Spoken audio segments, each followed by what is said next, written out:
Welcome to the Our World Heritage 2021 debate. 2021 debate is a year of events focused on protection, conservation, and management of World Heritage. We want to uncover untold stories to broaden our views on heritage practices and future perspectives. Knowledge gathered this year will be published in 2022 on the occasion of the 50th anniversary of the Convention. The Our World Heritage Initiative is created by individuals working on 100% voluntary capacity. We would like to point out that Our World Heritage provides an open dialogue platform that is based on voluntary work of session organizers and speakers. Our World Heritage welcomes diverse viewpoints in the spirit of collegial debate where mutual respect is afforded to all. Please note that the expressed views do not necessarily reflect the official position of Our World Heritage. We thank today's speakers for telling their stories, and we thank you, the listeners, for your kind interest and questions. If you want to remain up to date on our activities, you can follow our social media. We maintain channels in multiple languages to break through the language barriers and connect to local communities. You will find all links on our website, ourworldheritage.org. Thank you for being with us today, and we wish you a very fruitful event.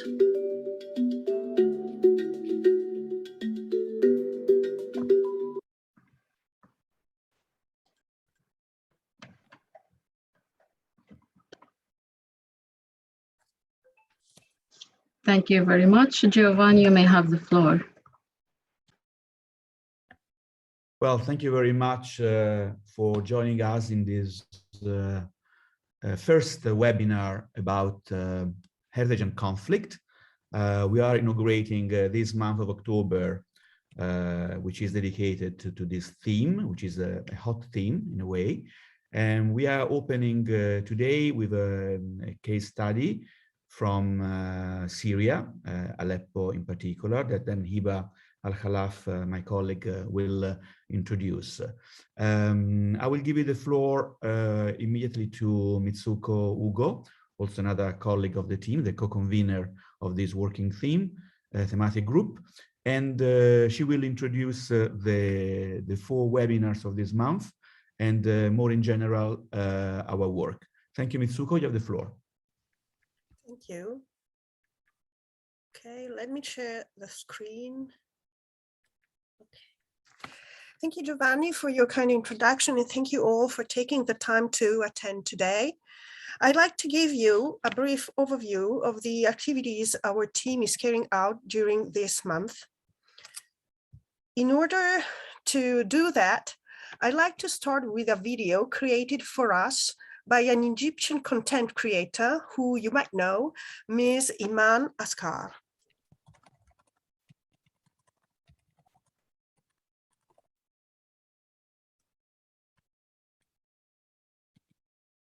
Welcome to another episode of Words Matter. It's been a while. Today we talk about cultural heritage. I think you know that heritage refers to something inherited, passed down from previous generations. But cultural heritage is not money or property. Cultural heritage represents history, identity, and it connects our past, present, and future. It can be tangible like buildings, monuments, books, intangible like language, folklore, traditions, or natural like landscapes and biodiversity. Unfortunately, today there are about 53 heritage sites that are in danger, and the threat to many of them is conflict. Preserving cultural heritage is important, not just because it's a treasure and a source of pride, but also because it helps us understand previous generations and the history of where we came from, and this enables us to be aware of our own identity. This video is a collaboration with our World Heritage Initiative. In October, they are sharing daily information about heritage sites in conflict, and I'm inviting you to follow and support their campaign.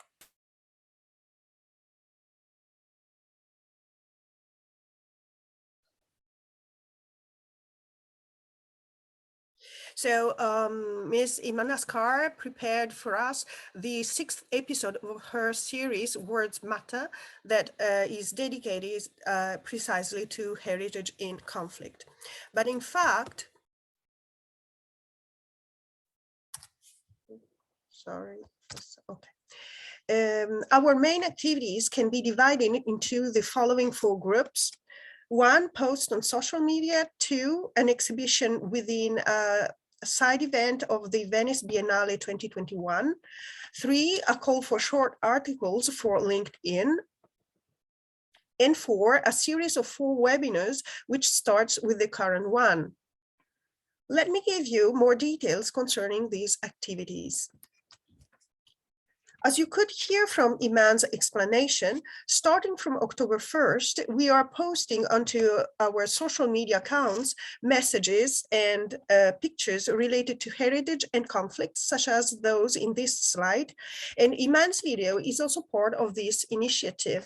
Moreover, we are also working on multiplying our cooperation with other artists that can help us to raise further attention, especially among young generations, on the need for preserving natural and cultural heritage before, during, and after conflict. Our second activity consists on taking part in an exhibition entitled Together, Our Common Heritage, organized in the Olivetti shop in Venice, Italy, as a side event of the Venice Biennale 2021 architectural section. Together with our panels, such as the one on this slide, we are also creating a video. To that end, last summer, we made an open call for participation, inviting heritage professionals as well as creative people to help us in campaigning for the protection of what local communities identify as heritage. Among the many submissions we received from Africa, the Arab states, Asia, and Europe, we selected 16 artworks from India, Italy, Mauritius, the Netherlands, Sri Lanka, Switzerland, Syria, and the United Kingdom, and put them together in a video entitled Our Common Heritage, to be part of the exhibition in Venice, which runs until November 21st. The third activity we are carrying out is a new call for writing articles entitled Share Your Story. This time, we're inviting people to share their views on how to deal with cultural and natural heritage during or after armed conflict. The articles that we will receive will be uploaded on our LinkedIn account. Finally, as 4th activity, we are holding 4 webinars related to conflict-affected heritage, but dealt from different viewpoints, thanks to speakers from Africa, Arab states, Asia, Europe, and Latin America. As you are aware, today we will focus on ways to facilitating dialogue between communities and professionals. While on October 20th, the second webinar will highlight conflicts that are still unsolved. On October 24th, the third webinar will explore the possibilities of the arts' soft power. And finally, on October 28th, the 4th and last webinar will look into the relationship among political actions, cultural heritage, and social transformations. As a conclusion, let me underline that our activities consist of social media contents, exhibition, call for participation, and webinars.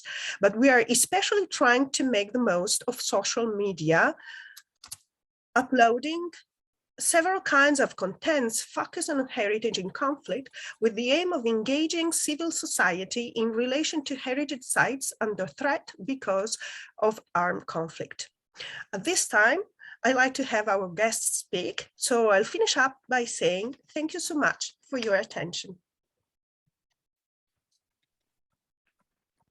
Thank you very much, Mitsuko, for the introduction. It's really interesting to see the overall of the activities of the month of October under the theme Heritage and Conflict. Let me today introduce our speaker. So thank you very much for being with us today. So the timetable for us for today, we're going to start with the opening remarks from Francesco Banderian, a member of Advisory Committee of our World Heritage. And he was the former director of UNESCO World Heritage Center from 2000 to 2010, and Assistant Director General of UNESCO for Culture from 2010-2018. This will be followed by presentations. First, we're going to start with Thierry Grandin. He's an architect based in Aleppo. Then we move on to Professor Abir Arqawi, professor at the Faculty of Architecture in Damascus University. And then we're gonna hear from Al-Hakam Al-Sha'ar, who is from Aleppo, and he's a research fellow in Central European University. And then we're gonna have Luna Rajab. She's also an architect and cultural heritage expert. This will be followed by a discussion, Q&A, question and answers from all of you. All the speakers are invited. Plus we have our guest, Dr. Ali Ismail. He is the CEO of Aga Khan Cultural Services in Syria. So we encourage you all to post your questions throughout the webinar on the Q&A tab there. I will give the floor to Giovanni now. Thank you very much. Thank you very much, Hiba. I'm going to be very, very brief. You already introduced the speakers. It's my pleasure and honor to give the floor to the first guest. It's a really special guest. It's Francesco Bandarin. He was my top supervisor for many, many years in UNESCO. First as a director of the World Heritage Center of UNESCO, as you said, and then as Assistant Director General for Culture.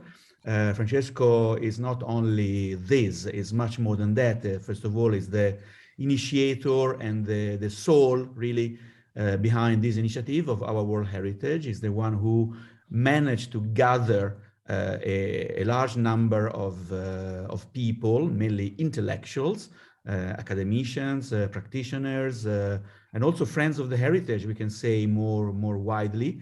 And I really have to thank him for this initiative that is now at the first year. We are now organizing working groups, debates, and seminars now for 10 months. And we are really waiting for the celebration of the 50th anniversary of the World Heritage Convention for 2022. I give the floor to Francesco with enormous pleasure. Francesco, you have the floor. Thank you. Thank you very much, Hiba and Giovanni, and hello to everybody. I'm quite happy to be with you today for the launching of this 10th month of our long trail. It has been a very interesting year, very rich, very full of initiatives. I lost the count, but I think we are over 200 events just this year alone. So I think it shows that not only that it was a big reaction to our call, but also that there is a very big structured and interested and motivated community, civil society communities that want to take part in this discussion, perhaps even more want to play a role in the future of the convention. I think that's exactly the purpose. But thank you also, Giovanni, for your work. But I think you give me too many merits, and really, I'm just one of the many people that have been able to launch the initiative, and some of them are with us today. And so I think it was I think it's very collective. This is a collective initiative. There's not single people that can move all this large number of professionals, of experts, of people interested in World Heritage. I think it comes from a collective push. Now, let me very briefly say a few words about the theme that you have coordinated this month, which is in a way one of those painful, I would say, areas of work for those who work on heritage. Because heritage, as you know, is of course it's full of problems, of issues, of engagements, and there are always something to work on, and this is what this community does, what everybody does, from the high institutions, UNESCO, and down to the simple people that even the public that simply supports heritage conservation. But in the case of conflict, this is an area where, in fact, most of the tools, the machinery, the decision-making processes, the responses, capacities, etc., that have been developed in the past, I say, long time, 2 centuries, for heritage preservation, have shown a great inadequacy. In the career I had at UNESCO, I could witness this. We were prepared for intercepting threats whenever there was a human threat, or even responding to disasters and this and that. But in the case of conflict, when there is a conflict, most of the tools that are have been designed through the different conventions that exist have proven ineffective. I think you will discuss today a case which is very close also to my heart, the case of Aleppo. Well, I think it's almost a manifesto of what I'm saying. Nowhere and never, not in any single moment of the 5 years of war from 2012 to 2016 in Aleppo, any of the UNESCO or international convention, not only UNESCO, international convention, that are dedicated to to protecting heritage, of course, protecting also the population, but protecting heritage, has been able to play any role. I'm saying that with a lot of pain because it shows that there is a big issue there. The complete destruction of this enormously important historic city was done without any care for any of these tools. Not all the member states that are involved in those conflicts, we're all members of the conventions, but none of them ever use them or even put them up front. So I think there is a big reflection to do, and I hope that the discussion on Aleppo will bring it up front, on the inadequacy of our toolkit for preventing major distractions in conflict areas. By the way, this has been an experience that has accompanied the life of international organizations in the past 30 years, maybe, since, I don't know, the Cambodia war, but, all throughout the 1990s and later on with the Bosnia war, with the Afghanistan war, with the Iraqi war, and then coming to modern times with the Syria, Mali, etc., etc. And in any of these cases, so you find that in fact there is no capacity to intercept or prevent or even respond immediately to the situation. I think this was very clear in the minds of the member states at UNESCO when they tried to improve the situation in the past 10 years. I'd say during the crisis, a lot of reflection had been done at UNESCO. I would say even at the Security Council at different levels of decision making to try to improve or at least strengthen existing tools. We have the 1954 convention, which was designed for this protection of cultural heritage in case of armed conflict. Not a very effective convention for many reasons. First of all, it's not signed by a third of the world states, the constituency. So it's a convention that doesn't have a third of the member states, already shows problems. The military don't like it very much because somehow interferes in their actions. In any case, it has a lot of internal limitations and provisos and caveats that in fact make it completely irrelevant whenever there is a situation. So it's only good for training. This is what it's used for. It's for training of military forces and perhaps other people invested with the task of protecting heritage, but certainly not. It does not work at all in the case of modern conflicts. Or maybe it's a 19th century concept of war between states in which France and Germany declare war officially and then they respect the reciprocal heritage. But frankly, this is so far away from modern conflict that I think this convention can really be considered one of the non-effective ones. The 1970 convention, we know, the one for illicit traffic, also very, very much designed for other things, for stolen object and that kind of thing. How do you apply it for illegal excavations in conflict zones? It's very difficult. So of course, things have been tried. That we know that it's the capacity of response and of this convention is 1% of what we would like to. The 1972 convention, the 100th convention, doesn't even mention this. So of course, it provides an important protection, but and the member states are committed in principle to respect it. But look at the case of Aleppo, our World Heritage Site, and look how the convention was in fact reflected in the decision making during the conflict. So I know, and I know it's sad to say, but I think I have to be very frank that the entire arsenal of legal tools that we have developed throughout the past half a century and more is really not adequate for response. Of course, we have other things, that there's not just the laws or not just the conventions. We have the Red Cross, the Blue Shield.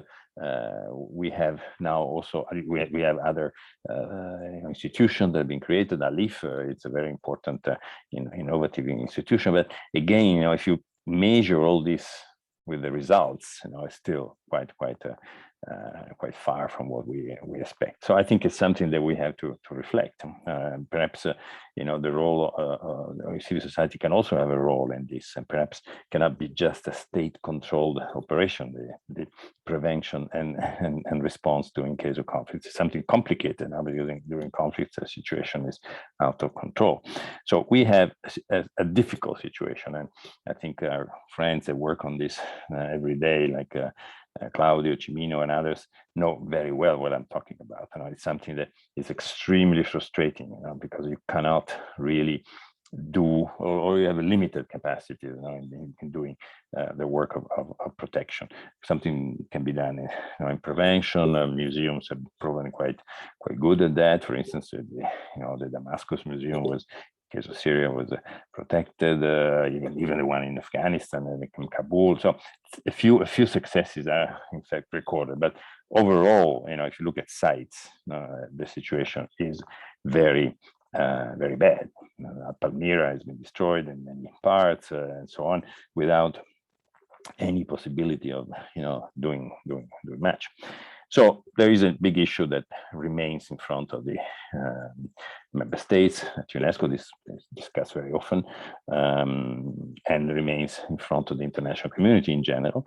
I think it should remain also in front of the movements of civil society that are motivated for this. But I think that's the scope of your months of discussion, and I like very much the topics that you have selected, because in a way you will be able to present another case studies now, situations that are very diverse. Very different one from each other. Of course, we're not only talking about active conflict. This is perhaps the most difficult one, where very difficult to intervene. But there are a lot of other conflicts, as you have correctly pointed, that are different. They are long-term conflict, dormant conflict, conflict that reemerge regularly, recursively. So there are different ways in which we can address the issue according to the typologies, and I think it's very important to look at this not just as a combat zone, but also as an area where long-term conflict is present. So I think it's important to look at the situation, because perhaps we can even differentiate our tools and try to be more effective in the different situations. The case study of today is a very important one. To understand all the things that I've said so far, the effectiveness of international heritage or cultural protection tools, or the non-effectiveness in this case, the way in which response can be organized before and during the conflict by those who are in place and in the place, managers, museum directors, and so on, and how they can be helped in this situation. And of course, the post-conflict response, which is perhaps the more classical one, and the one where UNESCO was more involved in the past. And if you think about the many activities and actions that UNESCO has conducted in the past half a century. But again, in this case, perhaps I would like to hear the colleagues that have been involved, because even in this case, this is a strange situation. Aleppo is a place where for years the international community has condemned the distraction, has supported the local population, which was the victim of this conflict and so on. But if you go to Aleppo, you find that there's very little help at the moment. It's a case that I always present. It's a case in which the international community politicizes the case. They politicize the heritage. World heritage should be protected everywhere, under every regime. Cannot be put under a list of I like it, I don't like it. Otherwise, we're finished. And also, it's very hard to justify that you work with certain regime and not with others. I mean, the European Union or even everybody works with I don't know, North Korea, or you mentioned it. Why not Aleppo? So I think it's a big issue also to discuss. This has not been solved so far, and the situation, as you know, is in a complete stalemate. There are very few actors, including perhaps the Aga Khan transfer culture, and it's Syrian services are the ones that probably have done more. But if you really go to Aleppo, you find that there is a little bit of lack of say respect of the principles that the member states have countersigned when they adopted the different conventions that we mentioned earlier. So perhaps there is also a scope to make a call for that. Aleppo, Palmyra, the other Syrian sites should not be used as political hostages of an international political conflict. I mean, they should be considered as they are, world heritage sites that need to be protected wherever they are. So Giovanni, thank you very much for, apology for being so short, but I'm more interested in listening to our guests and to your presentations. And I leave you now, and I really will listen to your discussion. Thank you very much. Thank you, Mitsuko. Thank you, Hiba. Thank you, Giovanni. You are most welcome, Francesco. And you know that also your personal experience in Aleppo for us is very important because I know that you also cooperated with the Aga Khan Foundation for Aga Khan Trust for Culture, for Aleppo, for rescuing Aleppo after the conflict. I will give the floor now directly to Thierry Grandin, who's an architect who dedicated many years of his professional life to Syria, and in particular to Aleppo. And he's also working for the Aga Khan projects in Aleppo. He's a friend, he's a colleague. Thierry, you have the floor. Thank you.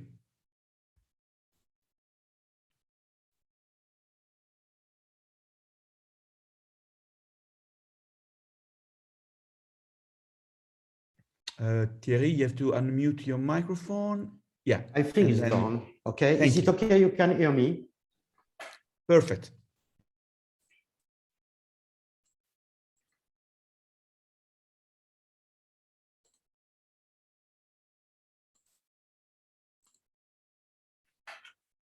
Okay. Is it okay, Giovanni? Okay. Good afternoon and perhaps good morning for some.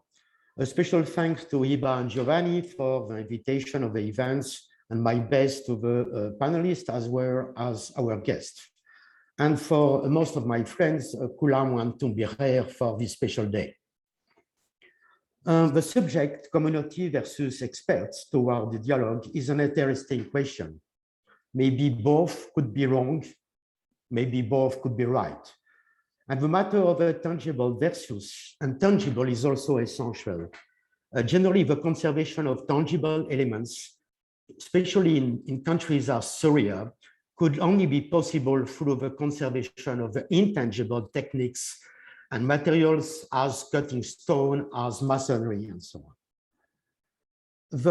This very quick presentation will be organized in 6 panels: plans, evolution of project and implementation. Let's say, as AKTC is almost the only one which is making implementation of our implementing comprehensive project in the whole city.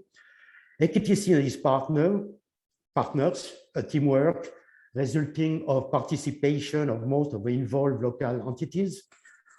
A very quick virtual tour in the 3 souks we already implemented: the souk Sakatieh, souk Khan El Harir, and souk Sahat El Festouk.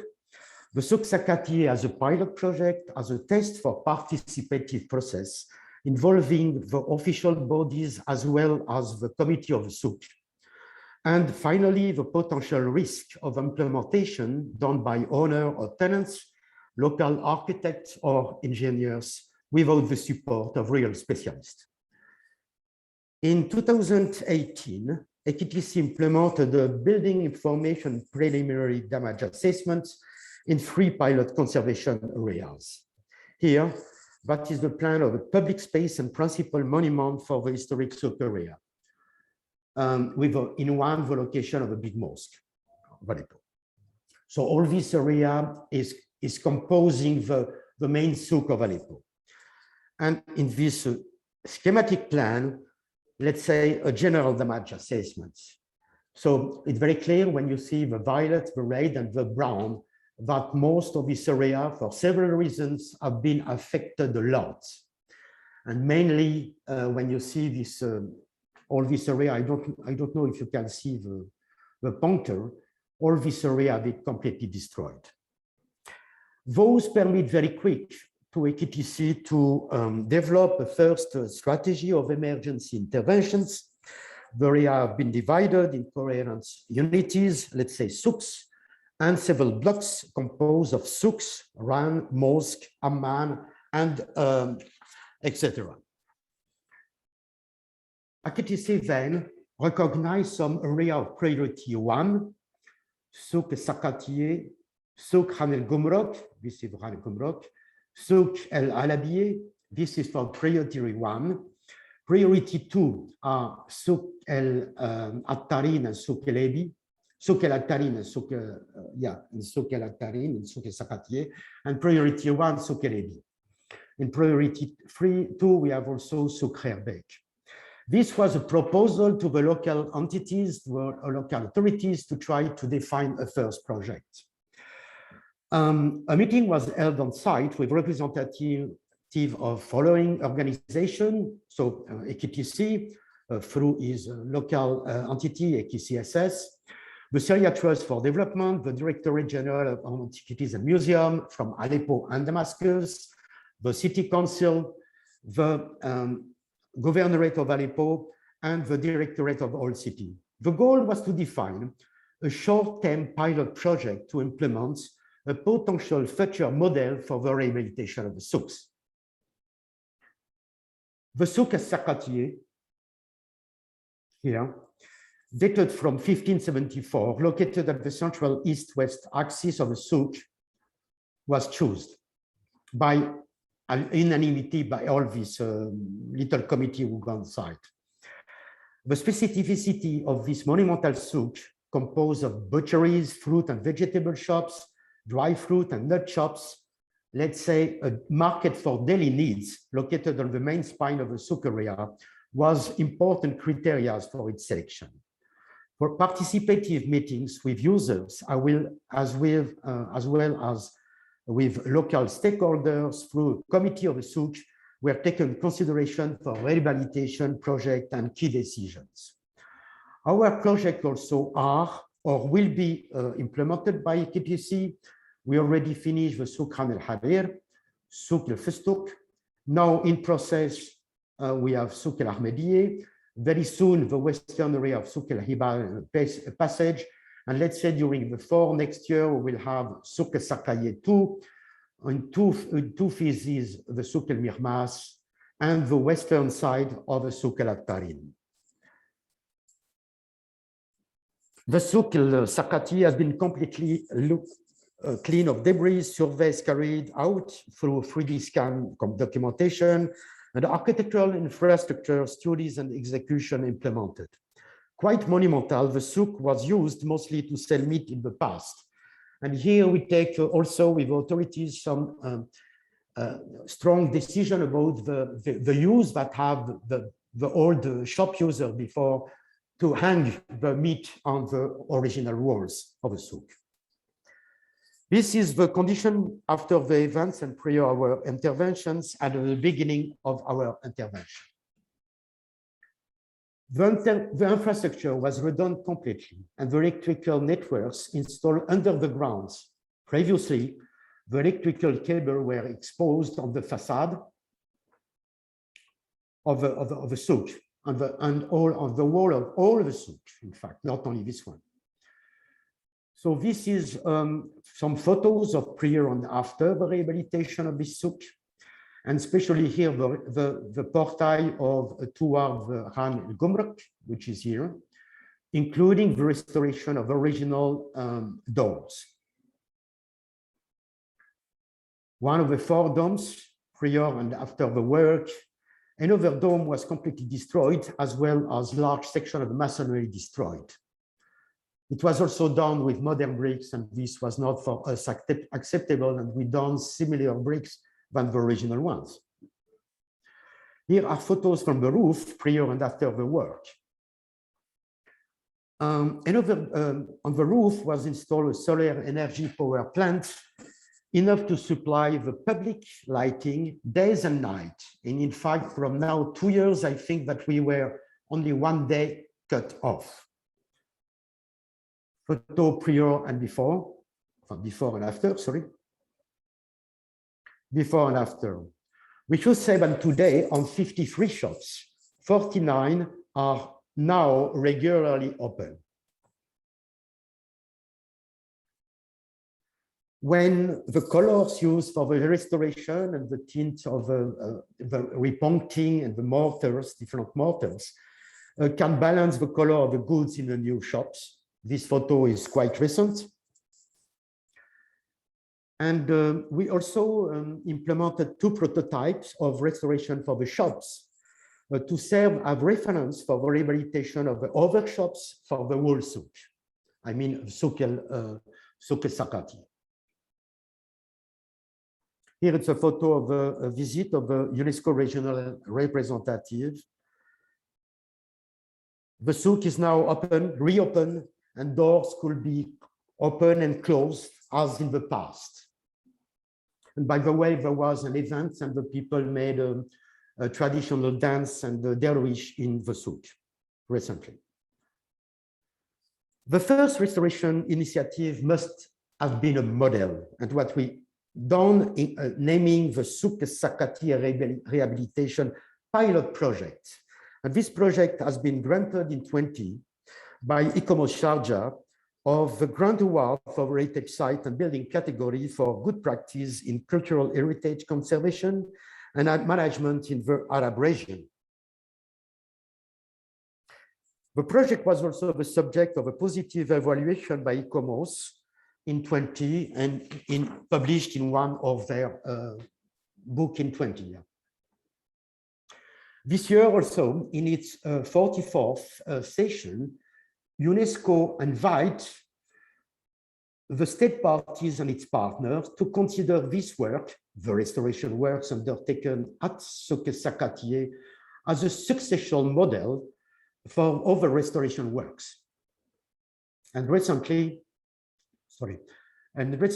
the souk have been granted by the Best in Heritage as Project of Influence with ECOM, Europa Nostra, and with the support of Creative Europe.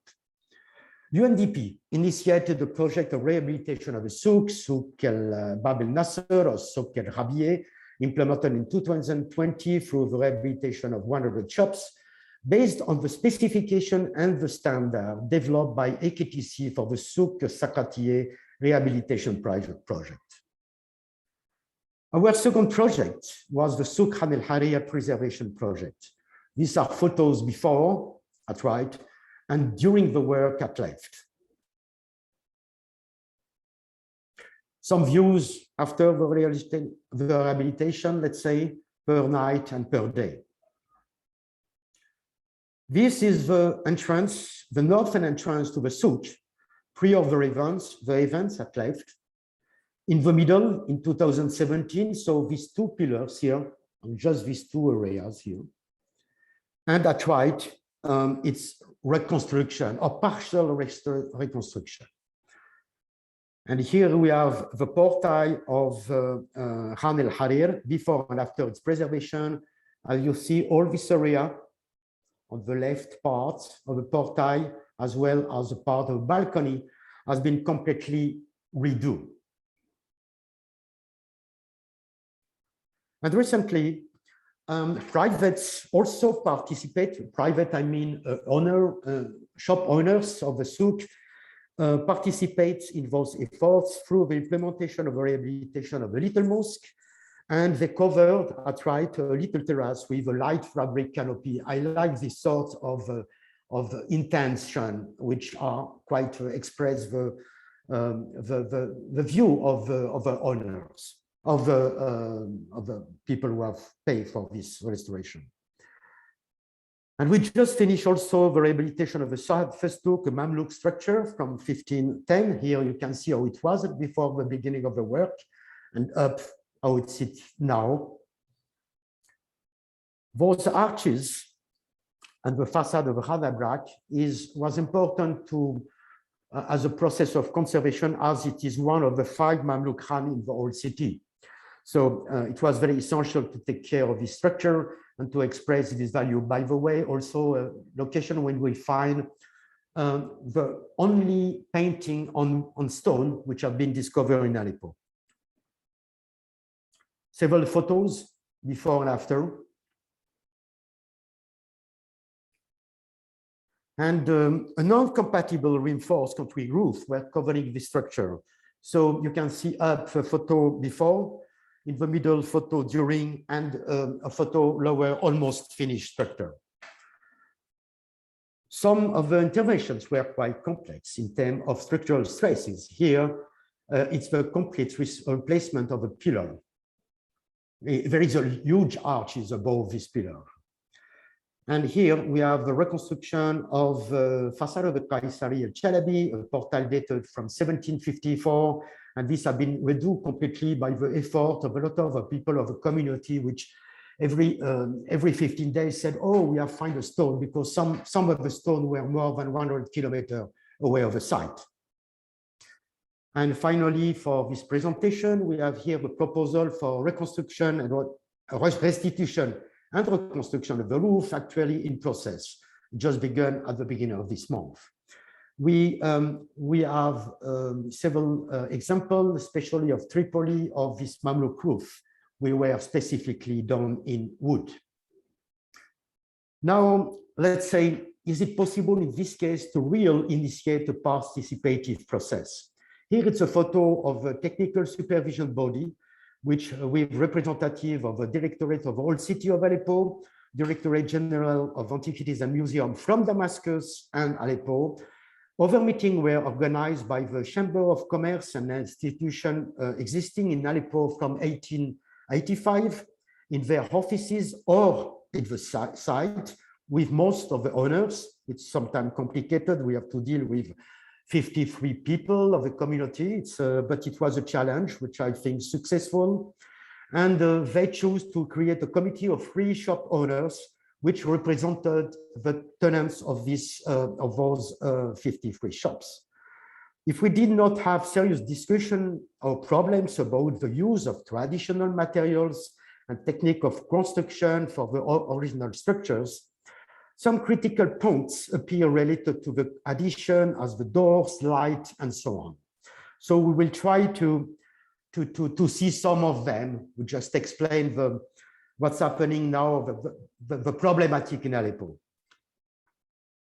Yes, in the Souk es-Sakatieh, on 52 shops of the 53, the wooden lintels here and the stone infill between the arch and the little lintels have all been removed, and that from almost a century.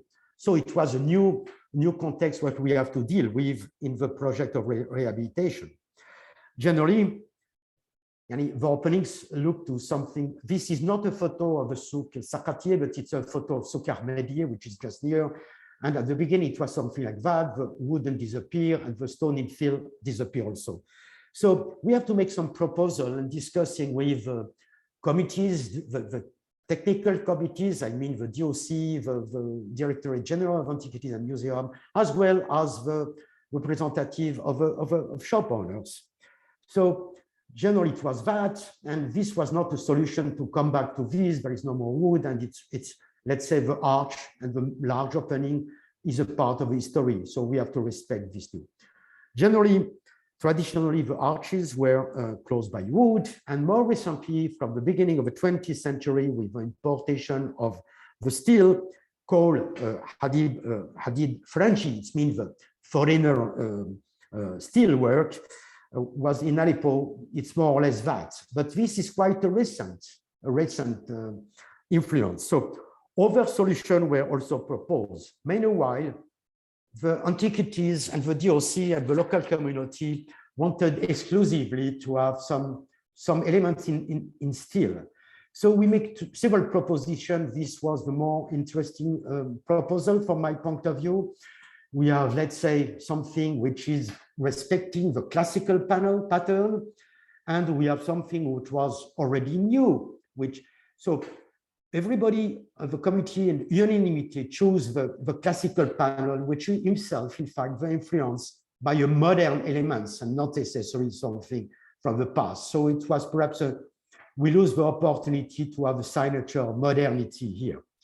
It was the same also for the doors. Some people proposed to have doors with nails to make beautiful. And I was definitely for not nails, but the community for the souk Sakati chose to have nails. But after I chose to not reuse this nail in the other souks, which we are doing now. At least everybody agreed for the treatment of the color of the wood, what it should be as before, let's say from the color of nuts or jaws locally, the name. So this was a complete, everybody agreed to choose this nut color for the treatment of a wood. We'll also have a quite very interesting and long discussion about the treatment of the vaults. There is this new tendency, everybody like the appearance of the stone on the vaults. Meanwhile, the final decision, thanks to that, was to render the vaults. As traditionally it was rendered and confirmed also by traces on site. And especially as the rubble masonry, thanks to that also, of the vault was not well done. But it was a long discussion. It was not easy to convince the people that the render should be used again. It's good for the light, it's good for cleaning, it can be recovered with a lime wash from time to time.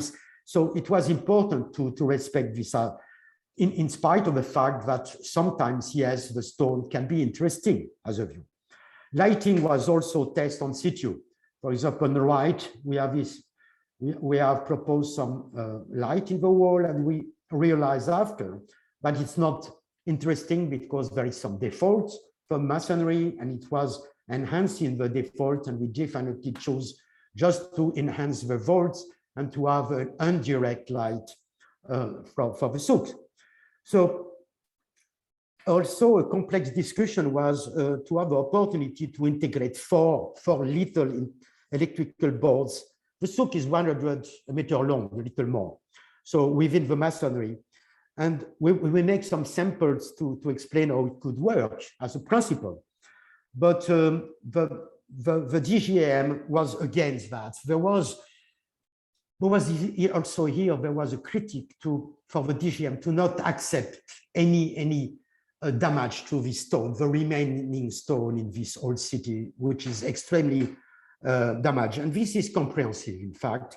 And we just take a model of the old structure in this old photo to just make a wooden box to these electrical panels.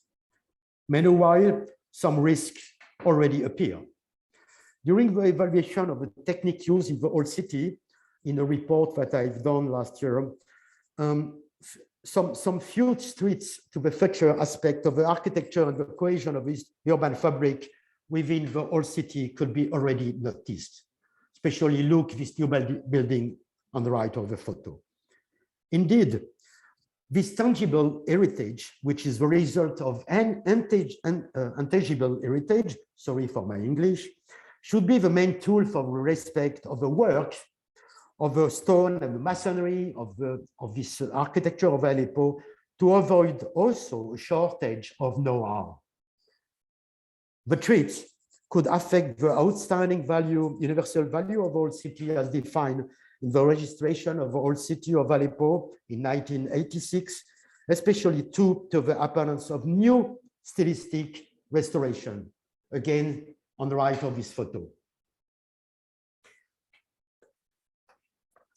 In fact, these are some restoration noted in the quarter of Farafra, modern restoration, which are not compatible with urban or architectural know-how and heritage of our city. So does some restoration risk to erase the past? And perhaps could modernity be a criteria of development of the old city? And thanks a lot for your attention.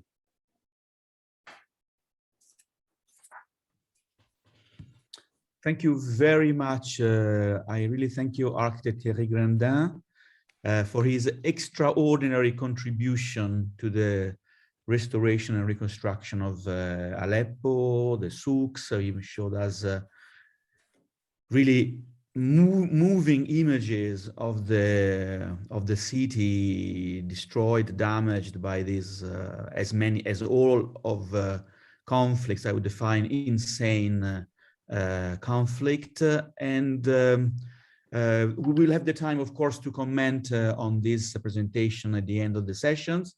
I really would like just to remind you to try, I know it's difficult, to try to keep within the time allocated for each speaker. And now I'm giving the floor, I have the pleasure to give the floor to Professor Abir Arkawi, also from Syria. She's also a friend, she's also a colleague. I had the pleasure to work with Dr. Abir a couple of years ago and also more recently, although it was the virtual work and not directly in Syria. And I'm really pleased to give the floor to her because Dr. Arkawi is one of the persons who in Syria is really fighting on a daily basis for the preservation of heritage sites and for the valorization, in addition to her role, very important role as an educator, a professor in the architecture faculty in Damascus. Dr. Abir, you have the floor. Tfaddali. Shukran. Thank you, Giovanni. Thank you, Fika. Thank you, Thierry, for this excellent presentation.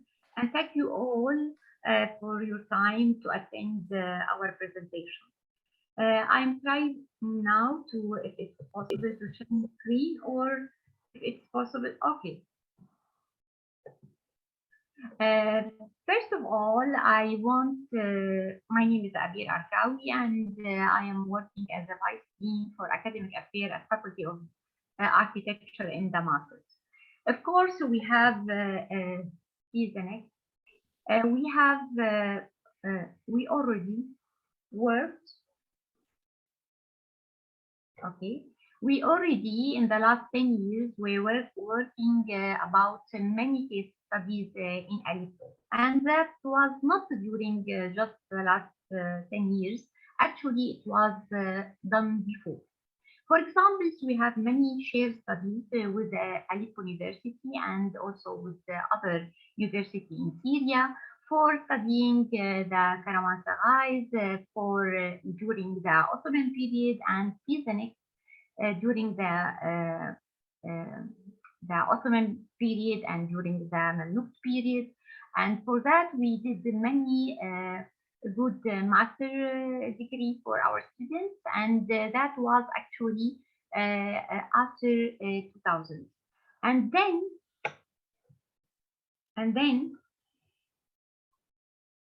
these are the master work for the Ottoman period. The next piece for the also Karawansarais during the Ottoman period, and then also the next piece for the Mamluk period during also in Aleppo during the Mamluk period. Next piece. Then, for example, we have the crisis and the war, and for that we face very difficult situation. First of all, the World Heritage sites were in danger. First, all the motherhood sites were affected. So we did a special study, cooperation with the General Director of Antiquities and also with the Agency for Remote Control. They send us some pictures and some trainers to train the students to use the GIS. So according to these courses, the students could analyze the maps and the pictures, and they could give a degree of assessment for many sites. These are some examples. I choose just now the Aleppo, the case study of Aleppo. Please next. For example, this is surrounding area of Aleppo. Please next. Please.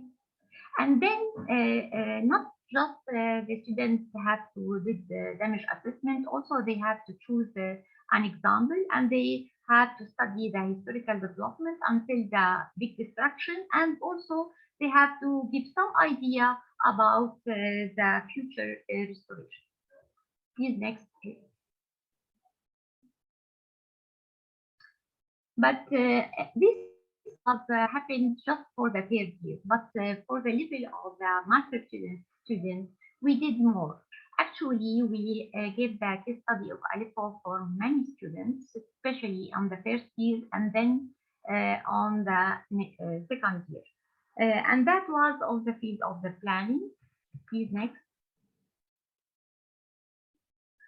So, especially in the World Heritage, especially in the assistance site management of the World Heritage Site. I mean, how they can, for example, a group of 45 students, master students, could work on the case study of Aleppo, and they could divide the problem in different situations. They could visit the old city itself and take pictures and stay for some days, and then they have to give, we have many discussions, especially with the DGIM, and then at the end we can give some suggestions. Please, next, please. Here, for example, some analysis, because we have to respect the old land use master plan, in spite of it's not now could be good for the situation in Aleppo because of the different situation now. So we have to develop this action plan. Next, please. And to do the damage assessment. Next, please. And for that, we compare the case study of Aleppo with the case study of Mosul. Giovanni, he was working in Mosul, and according to his experience, we share many of many documents. According to these documents, we divided the damage assessment in many levels, and because Aleppo was a World Heritage Site, we develop another way how we can cross these damage assessments with the value of the monument or the value of the neighborhood. It depends on where we were studying. Please, next, please. Of course, World Heritage Site, that means we have to divide it, the level of the damage in different way and according to very specific way. Next, please. Also, next, please. Here the pictures, sorry, before, the one before. Here is the pictures of Mosul, and then the pictures of Aleppo, which we can compare between both of them and according to the level of the damage. And in this way, we can divide the level, how many percent we can compare if it's totally destroyed or step by step. Please, next, please. And it will be clear for the students to show how they can do it by comparing many examples. Also, because it's very important with heritage, we have to stop here and think with the values, not just physical values or external, many other values. And for that, we developed a way to define the value for the old city, to define the monument according to the historical level, the monument according to also the situation today. For example, please, next, please. Next. For example, also we develop a way to define where is the damage concentrate on the old city of Aleppo, and also where the people started to return. This is step by step we develop criteria. This criteria will lead us in the future to define where is the best place for high priority for intervention. So please next. For example, here all these the places were damaged a lot, and also will appear the places with not damaged. So in this case, we will make some zones. These zones will explain where it's possible to be safe. I mean, it's not a very high destruction, and also where it's other. And for both of them, we can develop a way according to the plan. If it's a short plan or a mid-term plan or a long-term plan, where it's the best for the intervention. Please next.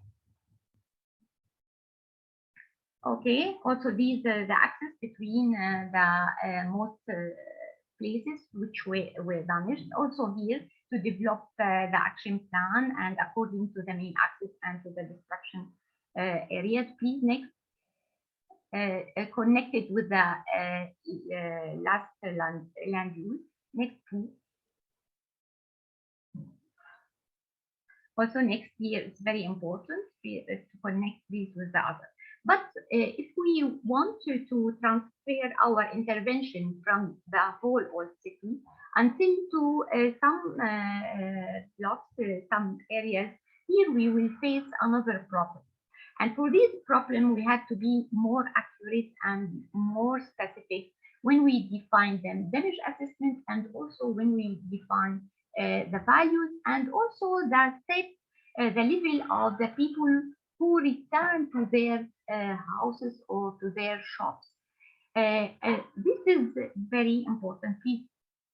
Also, another criteria will appear. For example, some in the past, actually, not all the old city was well protected.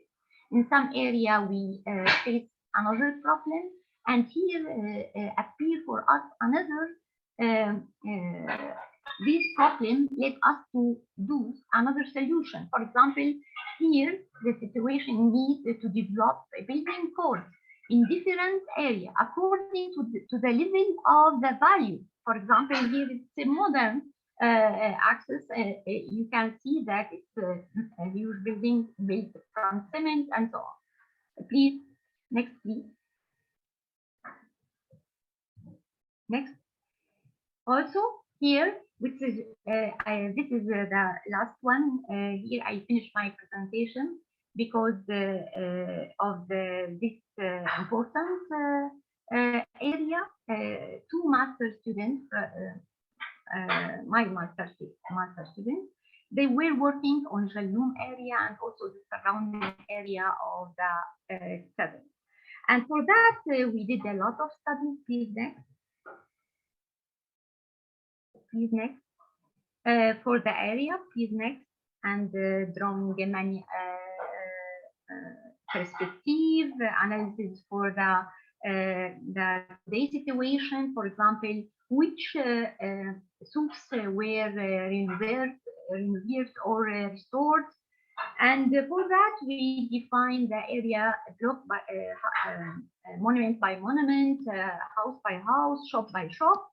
And of course, there are many different solutions for that, but the decision will be different from one to the another. For example, here, please, here the last one, which is very, very important. Please, the one which is before. Please, no, the matrix, the next, no, next. Here, In this circle, we define first all the most important monuments, and according to the value and according to the damages and according to another criteria related to the property and related to the people who return to their houses or they return to their shops, we define the priority of the intervention. So the thick line will show where it's possible to do our next step of working. Please, next.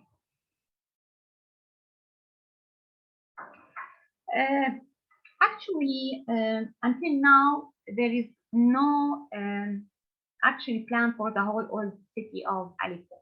And the people didn't wait us until we finished our planning. They started, and for that we faced in order good example like Fakati, or we will face another example with very bad construction.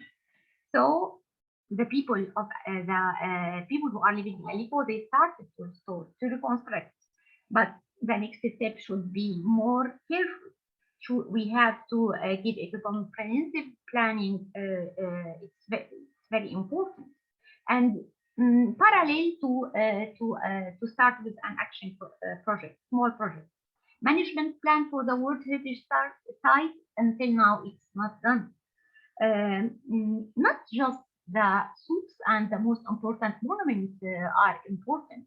Also, the people who are living there, the houses are very important. Until now, we didn't face any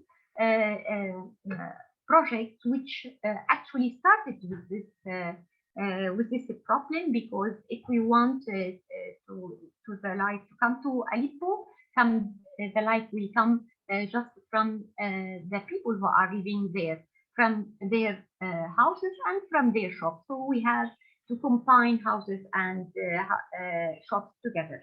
Please, Hiba, can you start with the video with our working? I will show you now a very quick video about our working in Damascus with the third year students and also with the master students, which show an exhibition, big exhibition, the result of more than 1 year of working. And this working actually was done in the first semester and second semester on many courses of restoration and rehabilitation, and also in Islamic history and other histories, and also with the site management for the master students. So very quick video and the last part. Thank you. Please, Hiba, can you start with the video?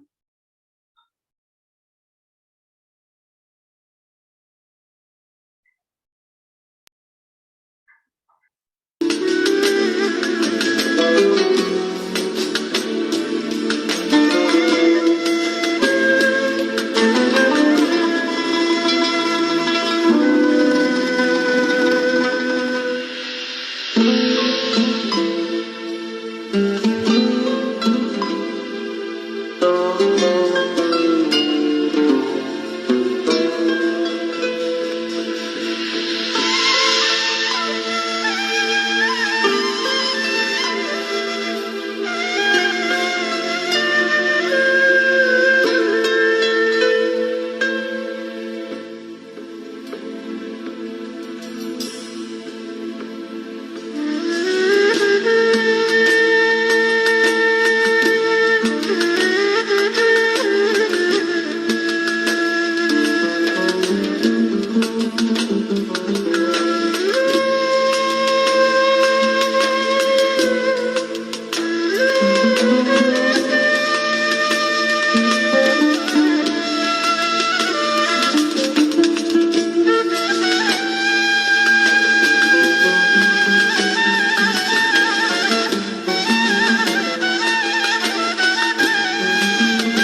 Thank you, Dr. Abir, for this insightful presentation.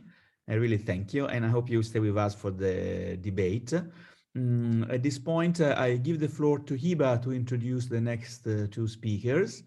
And then I also would like to request kindly the speakers to stay as much as possible within the time allocated, because it is very important in this type of event to enable the discussion at the end of the presentation. The presentation are, of course, the good excuse also to spark the discussion, but we really would like to also to hear from the participants. Hiba, thank you. You can continue with the session. Thank you. Thank you very much, Giovanni. So we are moving on to hear from Al-Hakam Al-Sha'ar. Al-Hakam, he's a research fellow for the Aleppo project, and he's gonna tell us in more details about the perspective from being a local person from Aleppo, but also a researcher, academic, part of the local community who is not inside Syria, but outside Syria. So thank you very much for you, Al-Hakam. You may have the floor. Thank you very much, Hiba. Do I share the presentation or is it shared by you? I can share it. Yeah, if you can share it yourself, that would be great. Host disabled, participant sharing, screen sharing. It's disabled. Okay. So I'm gonna share it for you. Meanwhile, you can introduce yourself if you like. Right. Thank you very much. And I'm also going to time myself. Let's see if I can do the 15 minutes or maybe less. Yeah, thank you, Hiba. Thank you, Giovanni, and our World Heritage for organizing this and inviting me. And thank you to my co-panelists for their brilliant overviews of reconstruction in Aleppo. I'm speaking, like Hiba said, as a sociological urbanist, not architect for sure, but also as someone who grew up in old Aleppo and whose only home anywhere in the world is only Aleppo, like literally in terms of ownership, home ownership. Of course, I mean, my father passed away recently, so now I have like 1/10 of the house I grew up in old Aleppo, and another 10th in another old Aleppo house that was my father's office. And this is something I have to deal with, and I'm just one of many residents of old Aleppo who have to deal with this reality as the fighting stops in the city, and the future remains open for scenarios. We're seeing some scenarios taking place. Perhaps I'll go over a bit of a quick summary here. What are we talking about here for the case of old Aleppo? The population of the whole city was around 3 million, just for a bit of perspective. Old Aleppo itself was 120,000 people who lived in around 16,000 historical houses. The majority were displaced from mid-2012 until December 2016. Gradually, in fact, so there was a kind of trickle away from the city. It wasn't immediate. It was as barrel bombs fell on civilians day after day, more and more people found themselves having to leave, until around 5 to 10% of the population remaining until the last day in December 2016, when there was a deal that would bus the whole situation out of Eastern Aleppo. Old Aleppo is most of old Aleppo was part of Eastern Aleppo that was rebel held at the time. So by this deal, everybody basically had to leave their homes, anybody who hadn't yet left. And the vast majority of those who were forced to leave then actually haven't managed to come back. We're looking here at wide destruction over these years. Estimates vary widely depending on how you define destruction and damage, and but very easily up to 60% of these homes are not inhabitable in their current form, and they are in need of either rehabilitation in the form of what Thierry Grandin explained about, for example, Souk Al Sakatiye, which is actually one of the least damaged souks, which was one of the reasons why it was chosen initially. Nevertheless, you couldn't just open your shop there. Some rehabilitation had to happen. And the same applies to old Aleppo houses.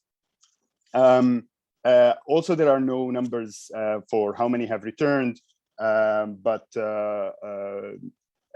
our estimate is around 20%, perhaps even less. Here we're talking, if we're talking about the residential parts of old Aleppo. We lived in a cul-de-sac, Har Asad, of 11 households, and of these 11, only 2 or 3 have managed to come back. And these were ones who actually left old Aleppo for Western Aleppo rather than so to regime or government-held areas. These are the ones who felt kind of safe and able to come back.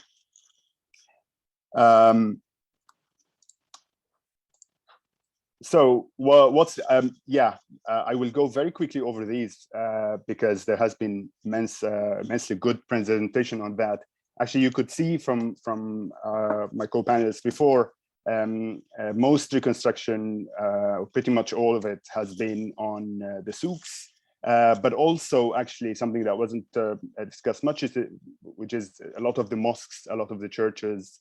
So basically, a lot of the, I mean, some commercial facilities, of course, but a lot of the communal facilities, places that belong to everybody, not just in old Aleppo, but in wider Aleppo and our world heritage, in fact.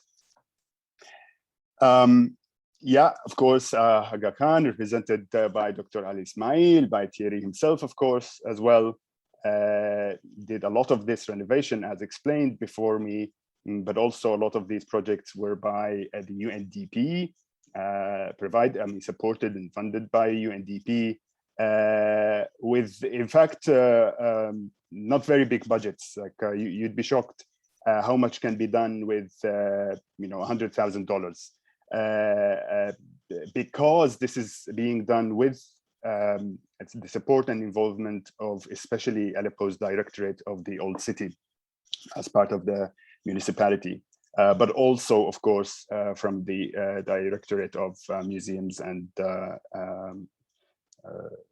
Archaeology, but primarily the Old City Directorate here. Yes, so the reconstruction was with the more less destroyed parts and growing to actually some of the more severely destroyed. But here on this slide, if we stay a little bit, I re-emphasize here that residential areas remain mostly abandoned and not rebuilt. People's houses, basically. And we need to remember that Old Aleppo is more residential areas than actually just the souk. So much of it is still not in the scope of being rebuilt.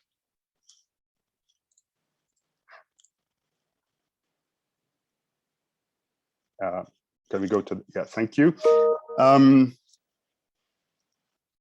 Right. But of course, this is not to belittle the importance of what was done. Again, like I said, the old souk serves a communal function for actually, it was frequented by, interestingly, not just people from all around Aleppo. In fact, a lot of people from Western Aleppo, if you have any friend who ever lived in Western Aleppo, they might have not gone to the souk more than 2 or 3 times in their life. It became fashionable for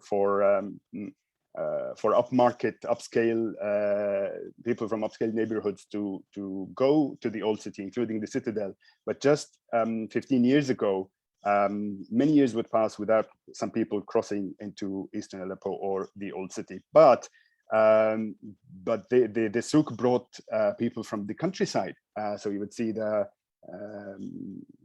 farmers, the Bedouins, the people from smaller towns and cities exchanging their goods there, and shopping primarily. And also to note here is that the souk is mostly, although it is in central Eastern Aleppo, it is owned mostly by rich merchants, not very rich. I'm not saying here like someone who had just one shop. It wasn't a lot of profit, but it was good profit after all. And these are people who are quite well off and who stayed in Western Aleppo. Why is that significant?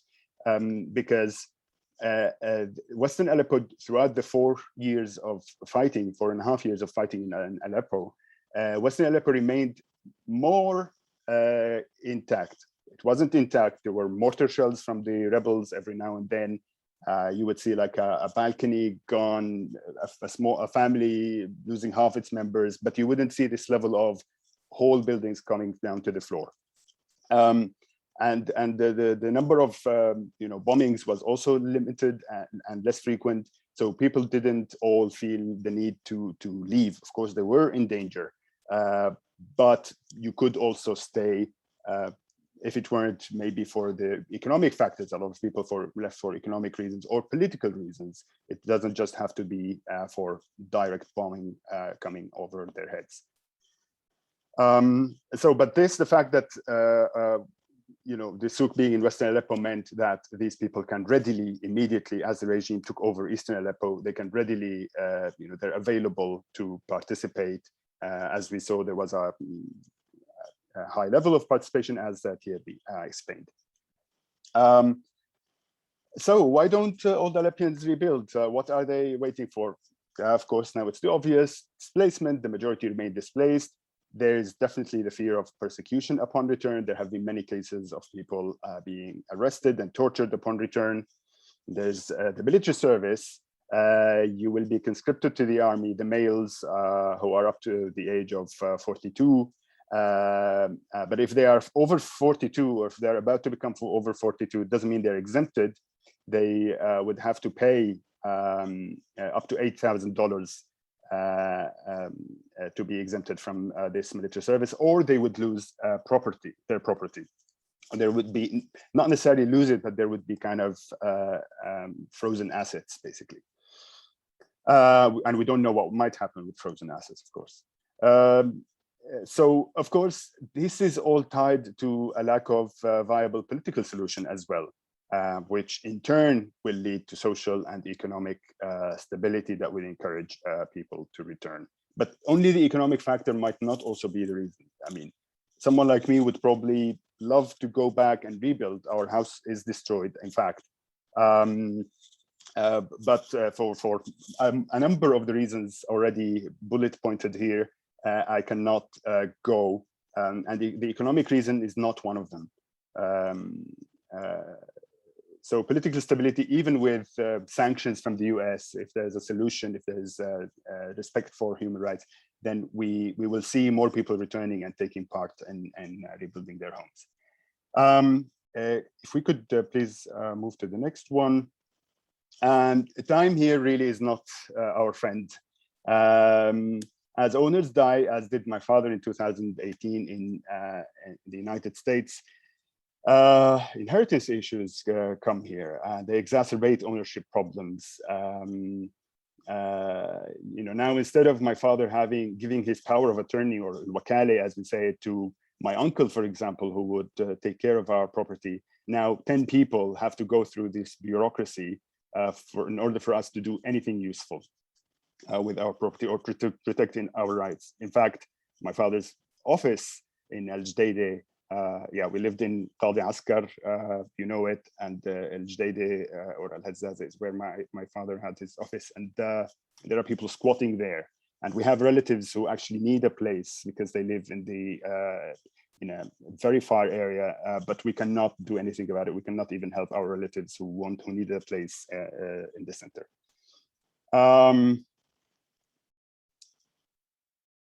Yes, and there's the problem here architecturally now, and I mean archaeologically, structurally.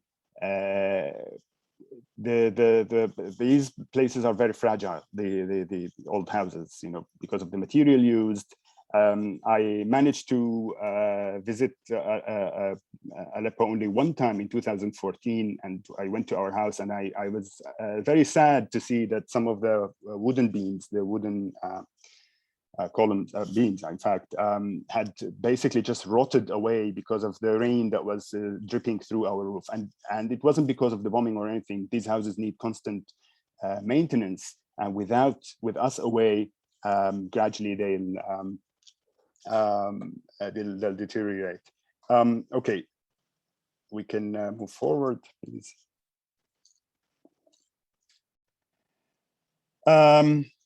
So that really poses the question: is reconstruction now? That's what's happening. Is that for Aleppians, for people of old Aleppo, or Aleppians actually widely, or is it in spite of them? And that's a very important question, not discussed.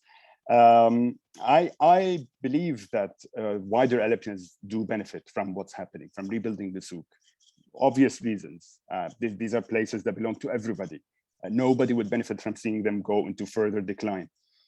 But for residents of old Aleppo, they also see benefit in rebuilt infrastructure, some of the rubble being removed away, although you still need your stones, the same way that Thierry got some souk shop owners coming to him and like, we found this stone, that stone. You need the people who will find their stones to rebuild.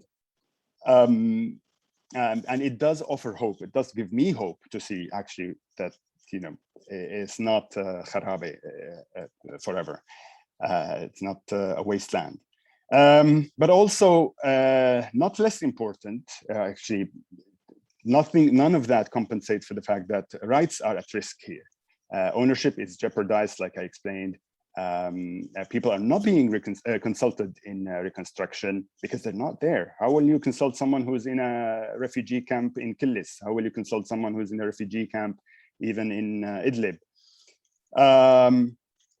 Maybe you can consult them on broad topics, such as what we did with the Aleppo project. We did surveys like about people's views, Aleppians' views for how they would like to see their city rebuilt, what's the situation of their homes, but not you know, neighborhood by neighborhood and how exactly to go about it.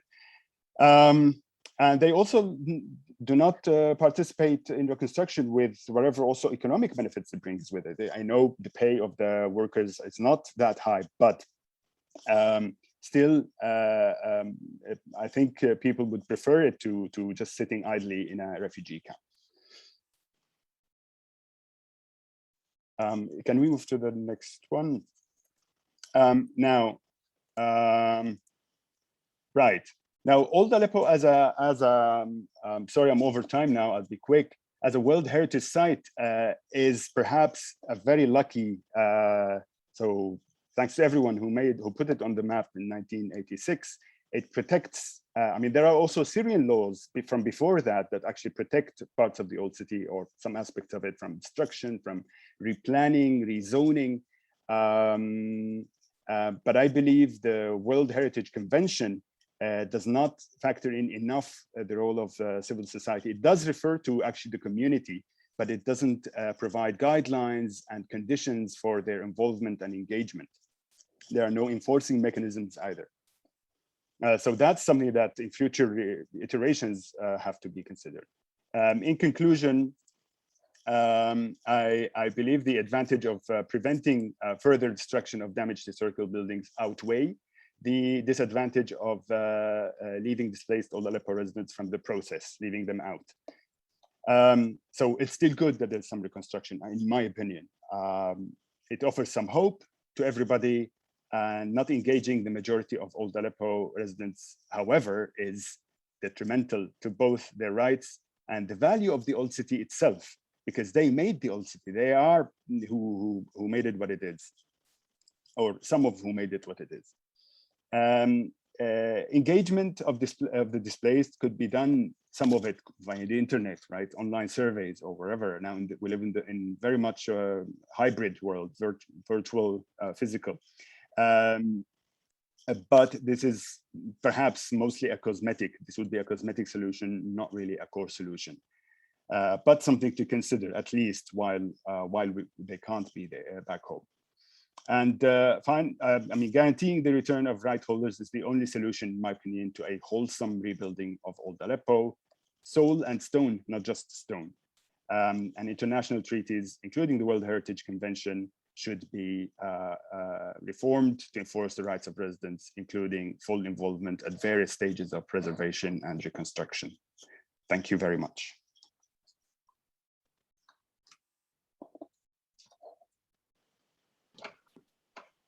Thank you very much, Al-Hakam. It's very interesting to hear the perspective of someone who's from the local community.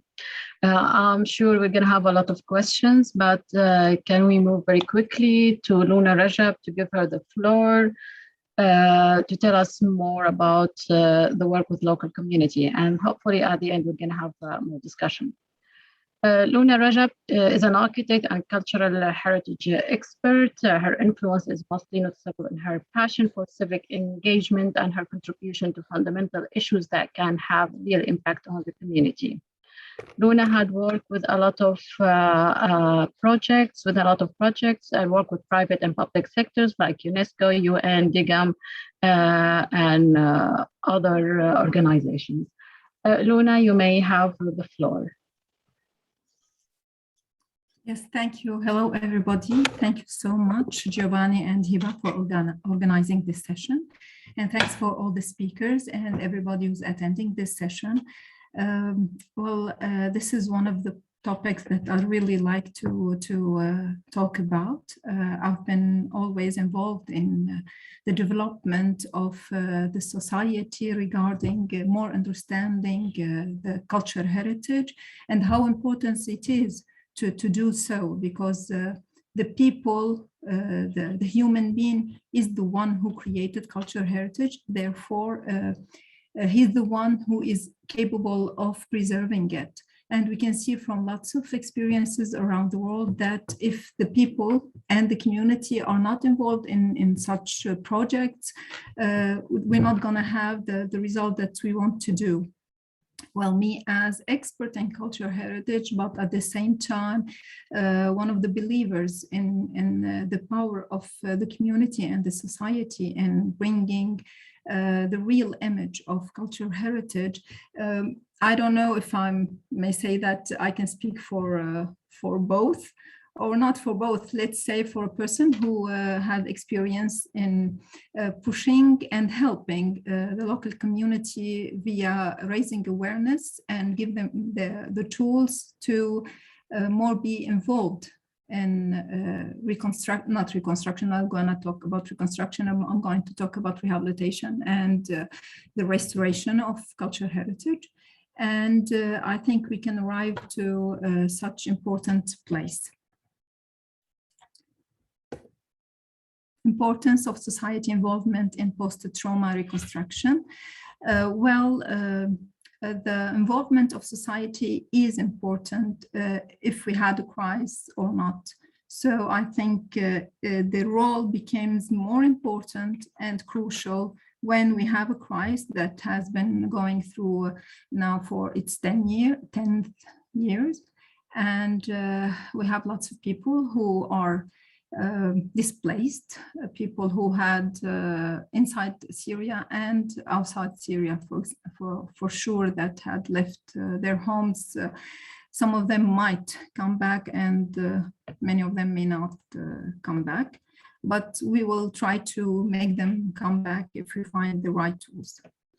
Through a complicated relationship between man and environment, the material and immaterial cultural heritage had developed through the ages. This interactive relationship presents substantial contribution in environmental development. Therefore, the people are considered as the center element in reconstruction after crisis in general and in the historic cities and around archaeological sites in specific. 10 years of war and crisis in Syria had resulted of a painful destruction, not only in cultural heritage, but in the hearts and minds of its citizens, lives inside and outside the country.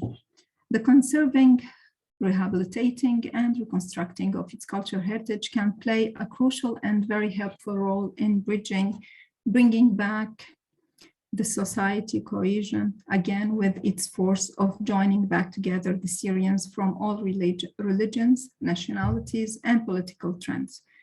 Of course, this is a complicated process, but I think at a certain stage, this is a must. This was clear from the experience. This was clear from the experience of the Director General of Antiquities in Syria when working on preserving the cultural heritage that all Syrian refuses the theft and destruction of their cultural heritage, and this can be used as a key element in rebuilding bonds and cultural heritage. I'm going to speak about three experiences that have involved the local communities in preserving during the crisis, and these experiences were really important to highlight when we're analyzing them, to highlight how important and how Syrians are attached to their cultural heritage. The first one will be the Directorate General of Antiquities. The second one will be Sketch for Syria. And then I had conducted so many interviews for research I'm working on with persons who used to live inside the old city centers and around Syria, and the reflection to that. Now, the experience of the DGIM during the conflict in Syria to protect the cultural heritage with the local communities. Well, as we know that during the crisis, Syria, the Director General of Antiquities in Syria, it was presided by Dr. Ma'moun Abdelkarim, who had, with the backup of the Ministry of Culture, worked on raising awareness among 2,500 employees that worked for the DGIM to neutralize the issue of political and sectarial religious stand up, and they just were aware that you have to protect your cultural heritage, whatever you belongs to, even the areas where the Ministry of Culture and DGIM cannot really intervene, but they still pay the salaries for the employees there.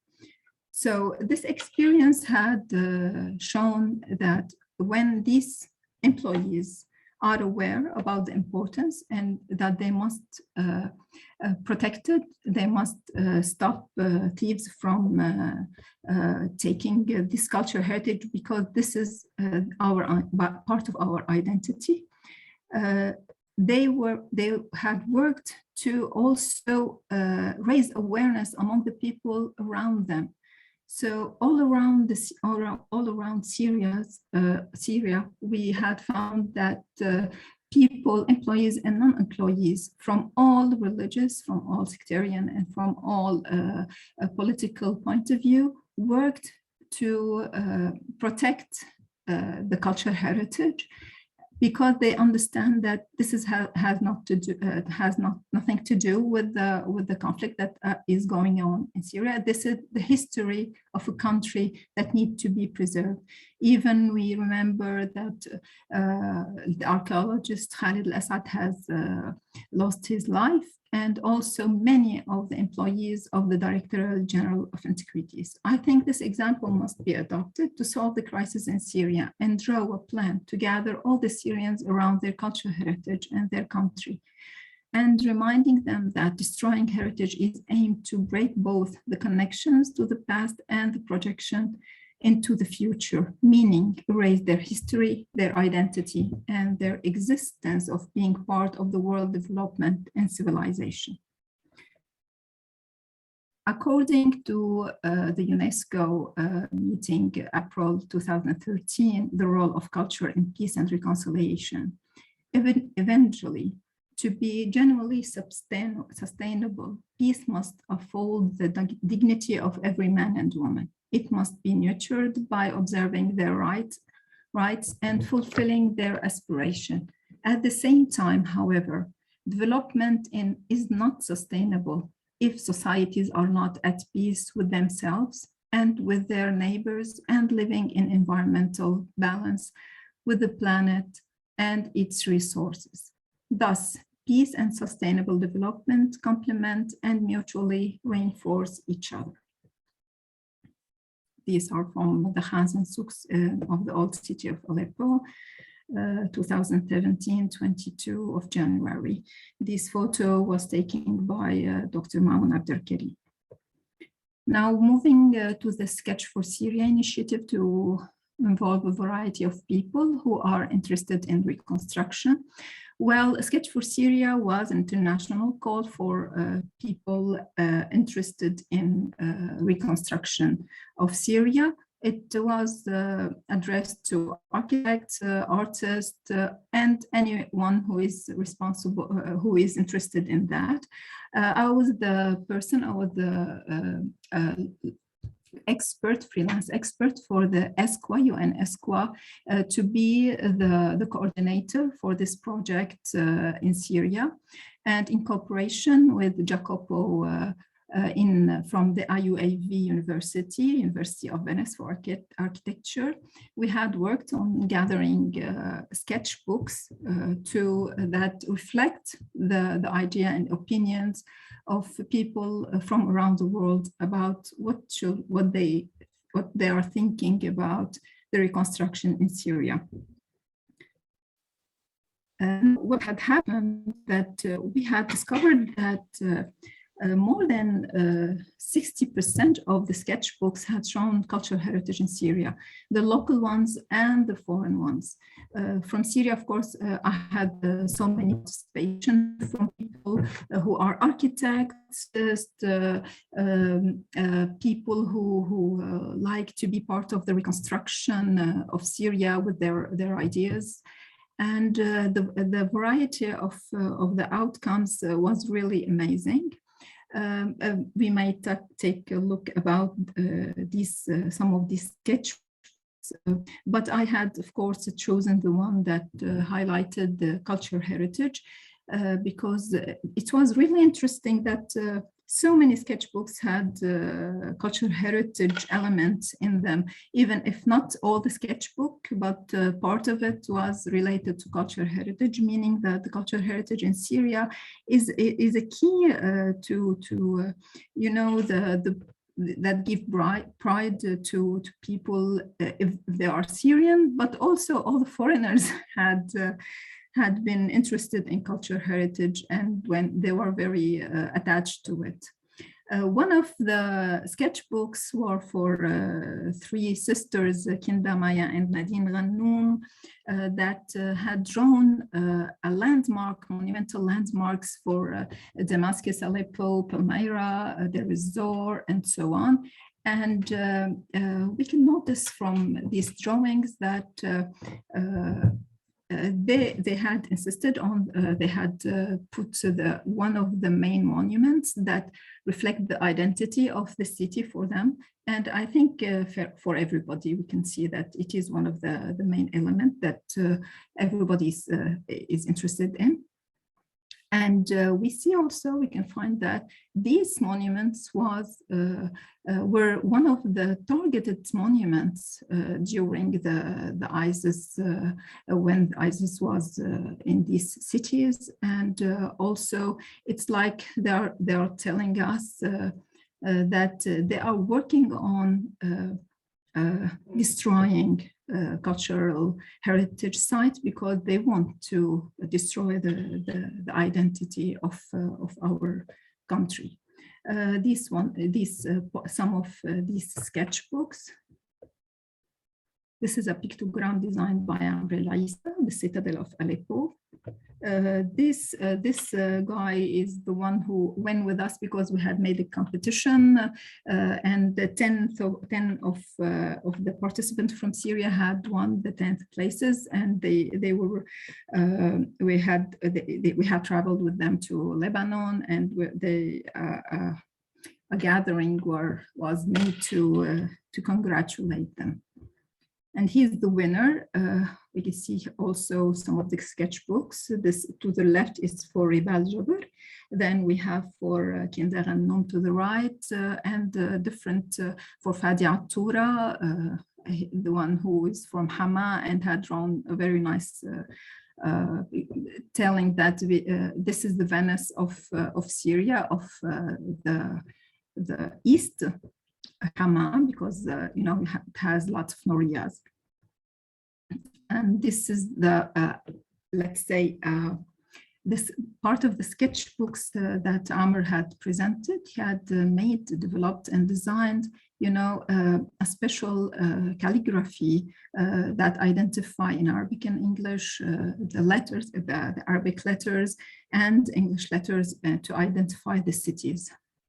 The analysis of the results of the initiative Sketch for Syria is the best evidence of the attachment of Syrians with their heritage, and witnessing that the way out of identity destabilization is through the restoration and of stabilization is through the restoration and rehabilitation of this heritage. It was clear within this initiative the Syrians attached to their national culture heritage from the 45% of drawings contained in the returned sketchbooks that explicitly or intuiting refer to cultural heritage.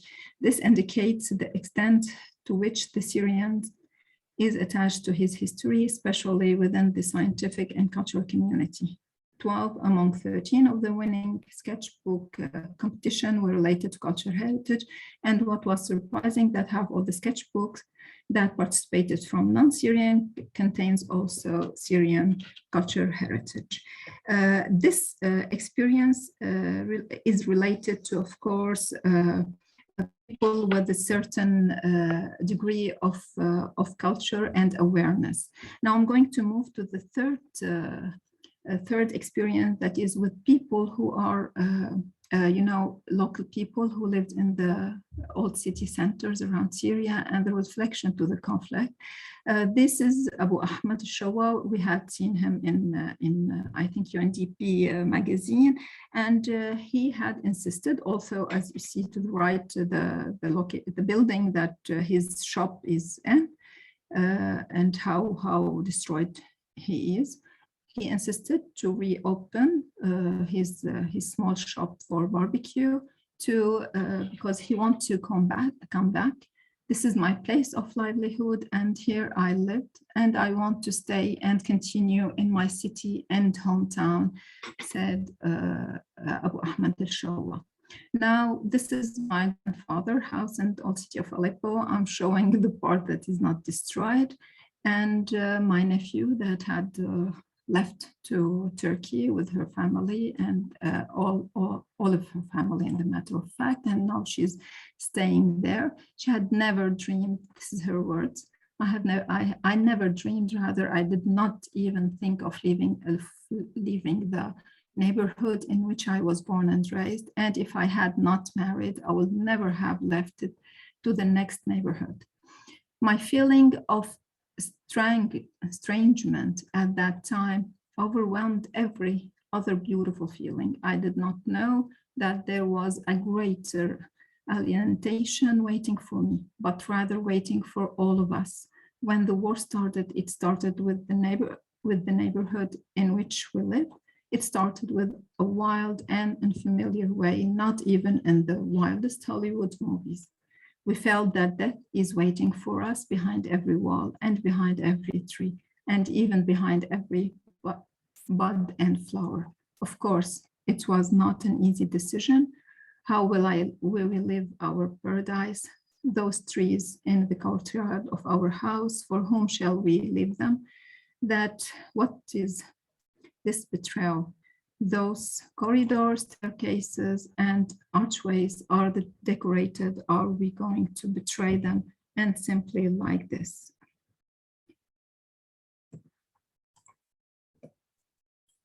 She had a new life now in Turkey. She might come back to Aleppo for a visit and maybe to continue its life in her city Aleppo. Still, the orange tree seeds that her passed away younger brother was killed during the crisis, planted in our grandfather's old house, had grown in the ruins of the courtyard. She said that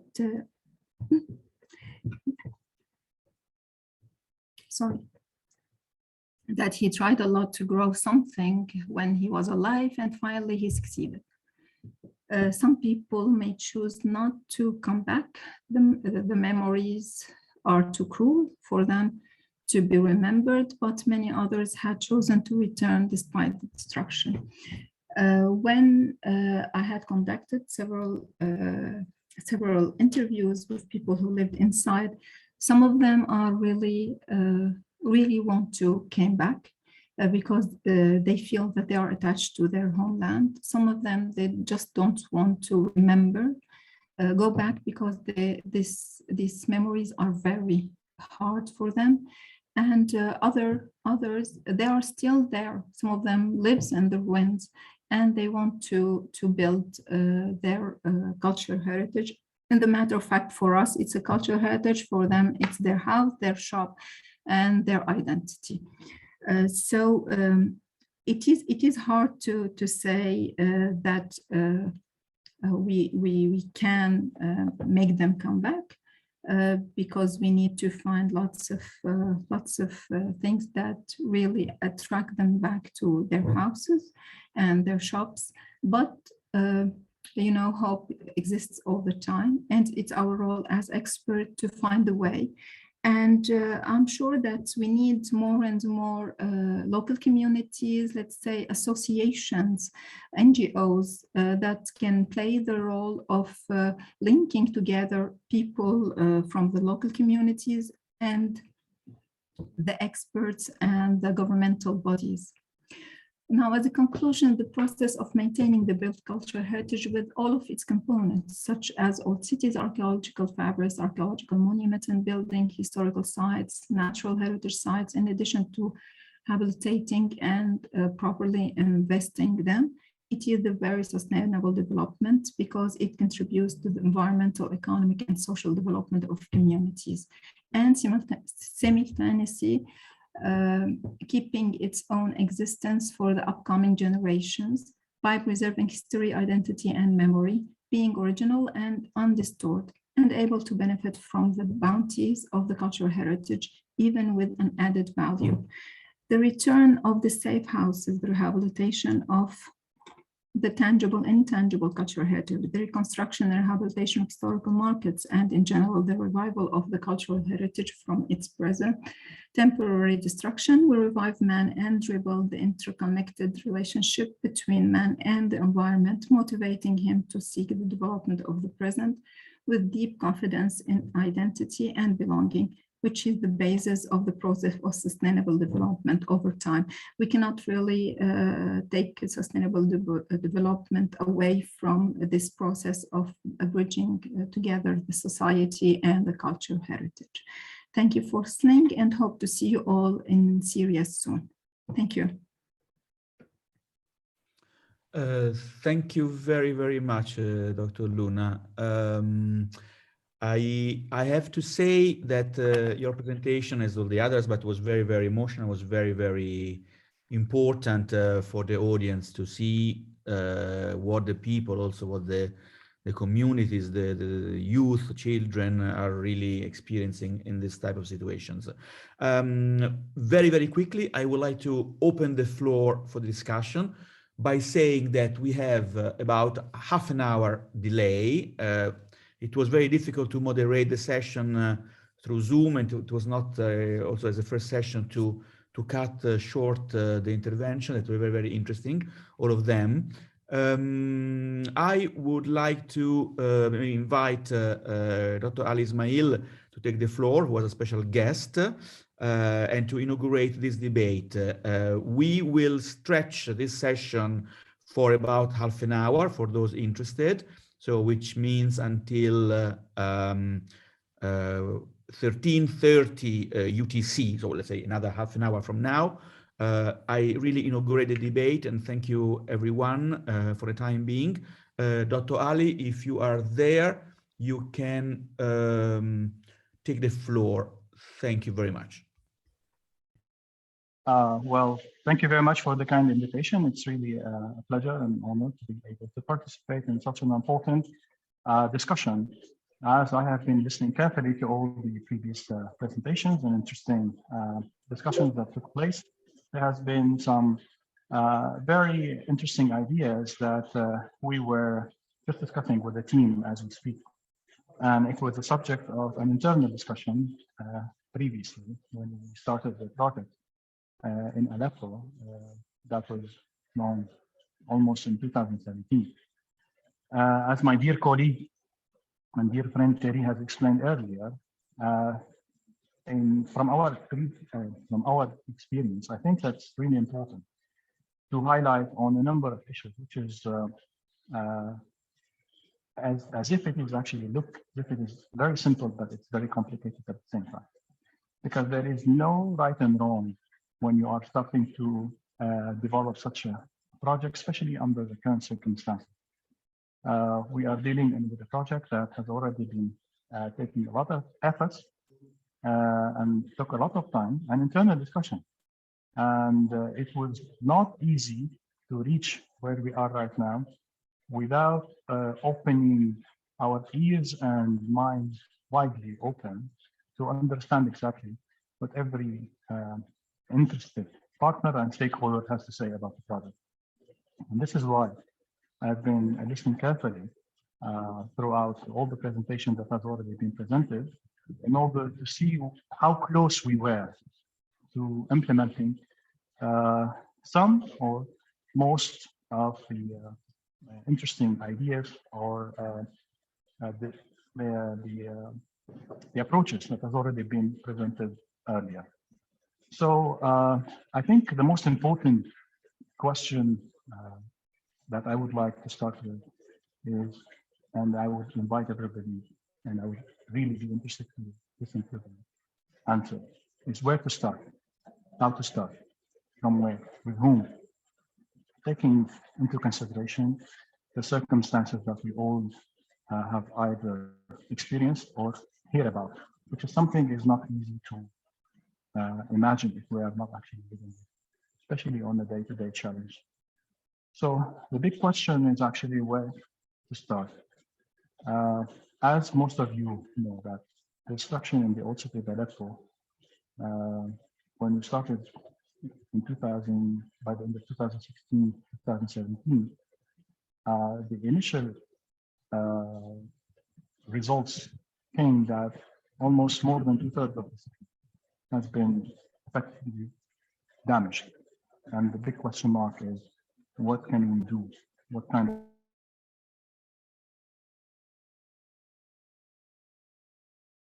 I would like to invite all the participants here to actually share their views, questions. I will be more than happy to try to share our experience, because I'm here not to basically present or to lecture or to pretend to know all the answers. On the contrary, we are still in the early stages of learning, a very detailed learning curve that some of you have already participated. Of course, Thierry is actually one of our dearest team members. Not to forget that we have also a lot of people who have actually came to help us with this enormous task. Francesco Venderini, who I know that he's actually also listening, I would like actually to salute him for the efforts that he has already conducted in the early 2017 when we started, in order to draw the general framework about what was supposed to be the overall strategy to develop the old city of Aleppo. So from here I would stop And I would actually be very interested to listen or to answer to the questions that you might have. Please. Thank you very much to Ali Ismail, CEO of the Aga Khan Trust for Culture in Syria, or Syria Services. Really a very important testimony and contribution, because the work on the ground is really, really groundbreaking. And I would like to open the floor. Actually, there are several questions already in the chat. I will start by reading them from the beginning. Well, one of the questions that I remember I read earlier is about the real involvement of local communities, how the relation, which is one of the main topic of this seminar today, the relation of the so-called experts and the local communities are, manageable, and we have the responsibility as experts and the managers to really create a better dialogue between the parties. I would like to open the floor. Maybe someone would like to answer this question among the participants. I also see Dr. Samir Abdullah here in the video. He's a very well-known experts and friends of heritage worldwide, and in particular, of course, of Syria. Maybe Dr. Samir would like to intervene. Thank you, Dr. Samir. Well, I did not prepare an intervention.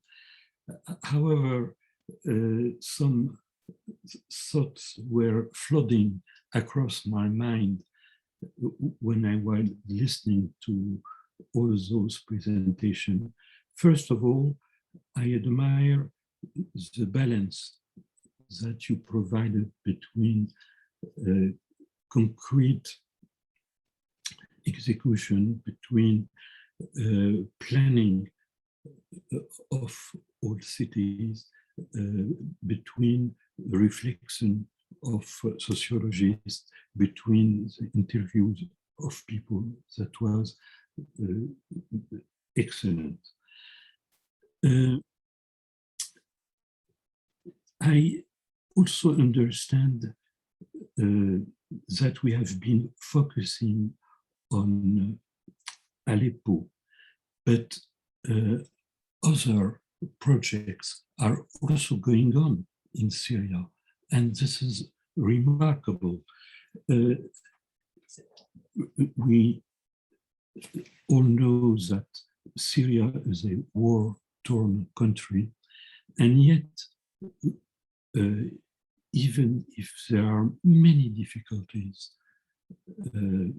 at the moment, we see in different parts of the countries emerging actions, plans, and people are getting involved. Damascus has been directly and indirectly damaged by the conflict. Yet a lot of projects are going on in terms of infrastructure, in terms of improving housing. The Crac des Chevaliers, a well-known monument, has been extensively studied, and restoration are beginning, and other works inside it and around it are being planned. Mahloula, a small village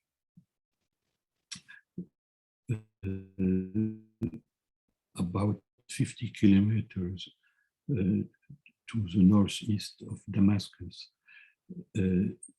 which is on the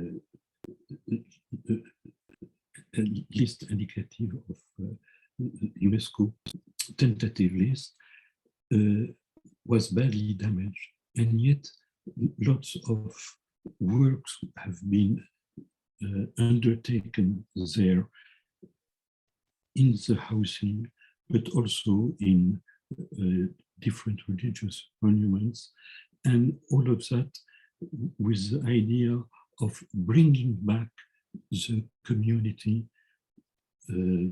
to the village. So there are works going on, but perhaps not enough, certainly, but works have started.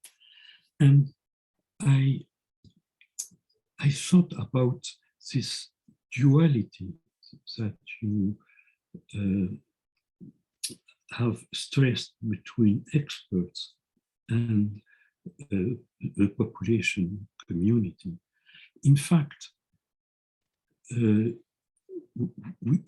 there is also a difference between experts. I mean, many years ago, a dozen of years ago, people would think of experts as foreign experts. Only foreign experts could speak, could give the right word. And now, thanks to education, thanks to high-level education, thanks to universities, in some countries like Syria, you have local experts, and that's very important. Those experts are loving their country, loving their heritage, and have a facility to engage with the local community. It's much easier than with foreign experts. Certainly for some technical, very difficult problems, and outside expertise is also welcome. But when you have an army of local experts wishing to be involved, this is a wonderful asset. This is what has marked me the most during my last visits in Syria. The last one was 2 years ago with Francesco Bandarin. It was to meet experts, senior experts, but also young people, students wishing to get involved. And this is a very good condition for starting a dialogue with local communities. Thank you for your attention. Thank you very much, Dr. Samir. You have addressed a very important point here, is creating local experts. And hence, this is why capacity building is very important here. Not to rely on international experts, not to rely on international whenever they have the time to come, or because, you know, the situation in Syria is very complicated. So it's really important to hear from you and connect that to what Dr. Abir had presented to us, the work of the students in Damascus, and also what Luna had also presented to us, the initiatives that try to engage the local community and try to make them think about their own heritage in the future, how they can connect their memories, their attachment, how can they find the language to translate it into post-conflict scenarios. Thank you very much, Dr. Samir. I think I see a hand raised here by Al-Hakam Al-Sha'ar. Al-Hakam, do you want to say anything? Yes, yeah, thank you for all the comments and discussion. I would like to kind of respond to Dr. Ali's, the question he posed. And I see, okay, and then I would like to comment quickly on Claudio's comment in the chats. So as regards a strategy, I think that's exactly what we want. And we have to, when we think about the strategy, we have to think of not just how can we look at a built environment again, but rather a rebuilt community or healed community. And these go very much hand in hand. And I wonder if we are doing that.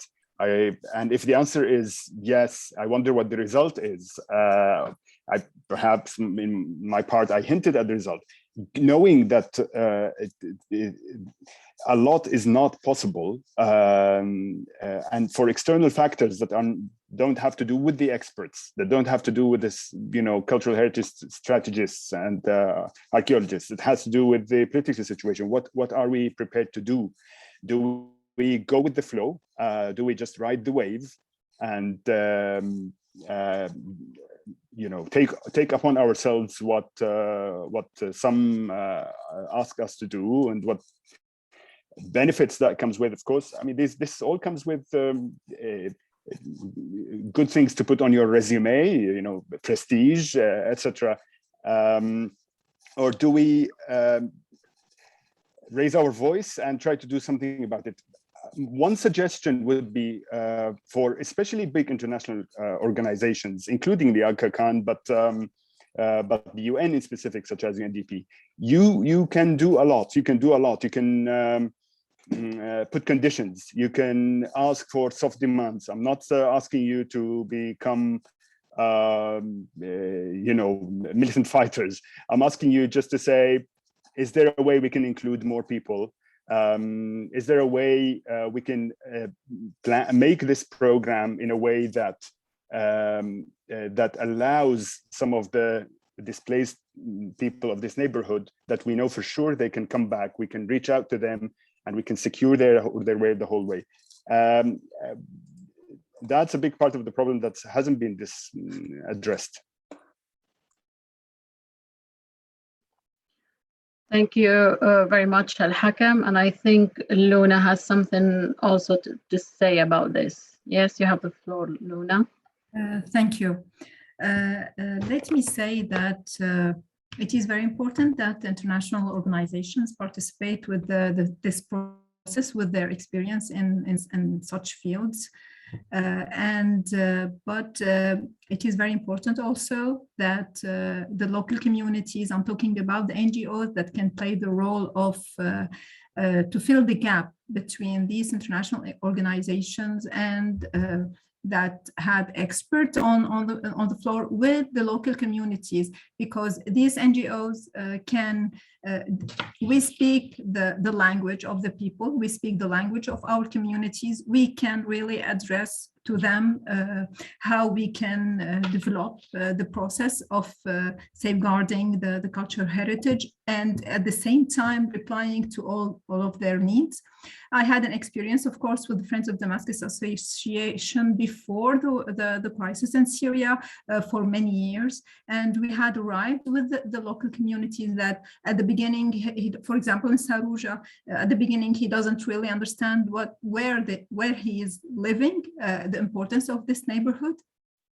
And then we had we have come with a festival for cultural heritage, and we had involved the people in this neighborhood, for example, for opening their houses for visits and galleries, and then for open galleries and the old alleys, and then with lectures and music concert inside the old houses. They used to understand more how important this neighborhood is, and bit by bit, year by year, we were responsible for these festivals at the beginning, and then they were responsible for it. They took the charge from us as an NGO, as an association. That is specialized, of course. Part of us are specialized, like me. I was the head of the City Protection Committee, and then they moved to be themselves, let's say, responsible for their cultural heritage. They are the one who lives in this neighborhood. They are the ones who can keep it safe from being dismantled or from being destroyed, and to restore it. And of course, we need the help of the government. We need the help of national and international organization, sometimes with expertise, sometimes with money. And now in this crisis, I think we need really to gather our forces to help these people. I think this is the way that we can move forward. We have lots of experts in Syria. We have lots of people, and we see from the people who are with us who can really help in this matter. We have the University of Damascus. This is a local community. These people who are interested in it, such Dr. Abir, all the student who works with us, international organizations such as Aga Khan, like UNESCO that I work with as a freelance expert. UNESCO, I had made several expertise for them. They are very interested in that. Now I'm working on establishing the National Committee for ICOMOS in Syria with other colleagues also. So this movement has to go forward.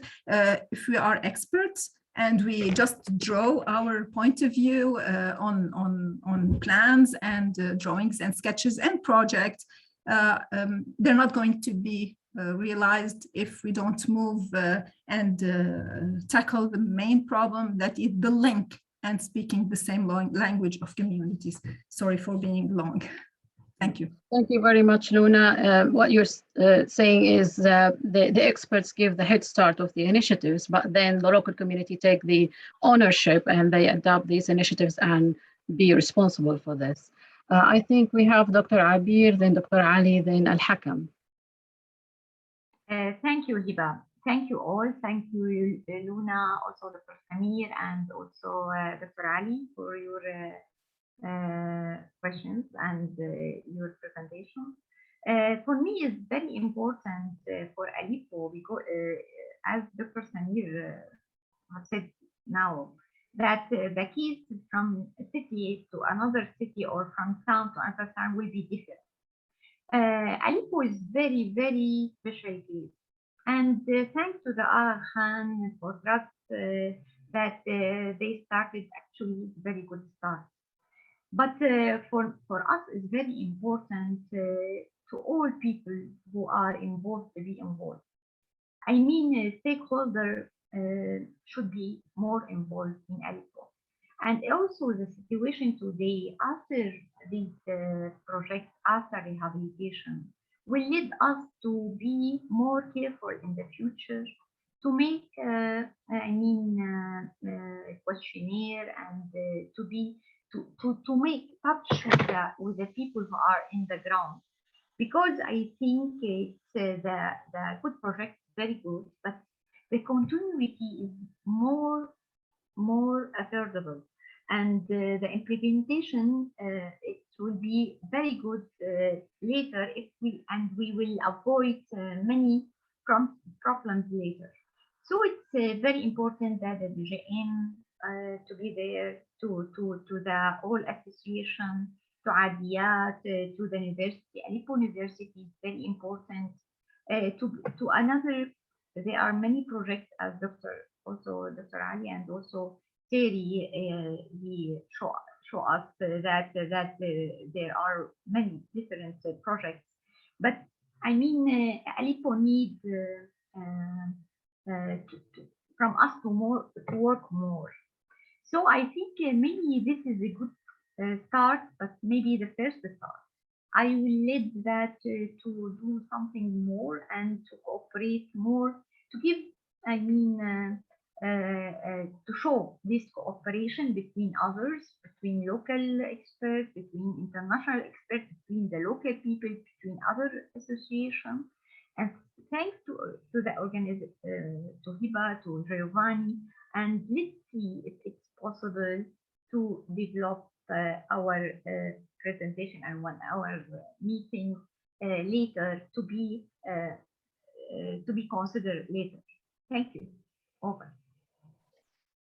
Thank you very much, Dr. Abir. Dr. Ali, you still with us? Yes. Yes, I'm still here. So I've been listening carefully to everything has already been presented and discussed by everybody. And I think what I am actually getting is the importance of having this participatory approach by everybody.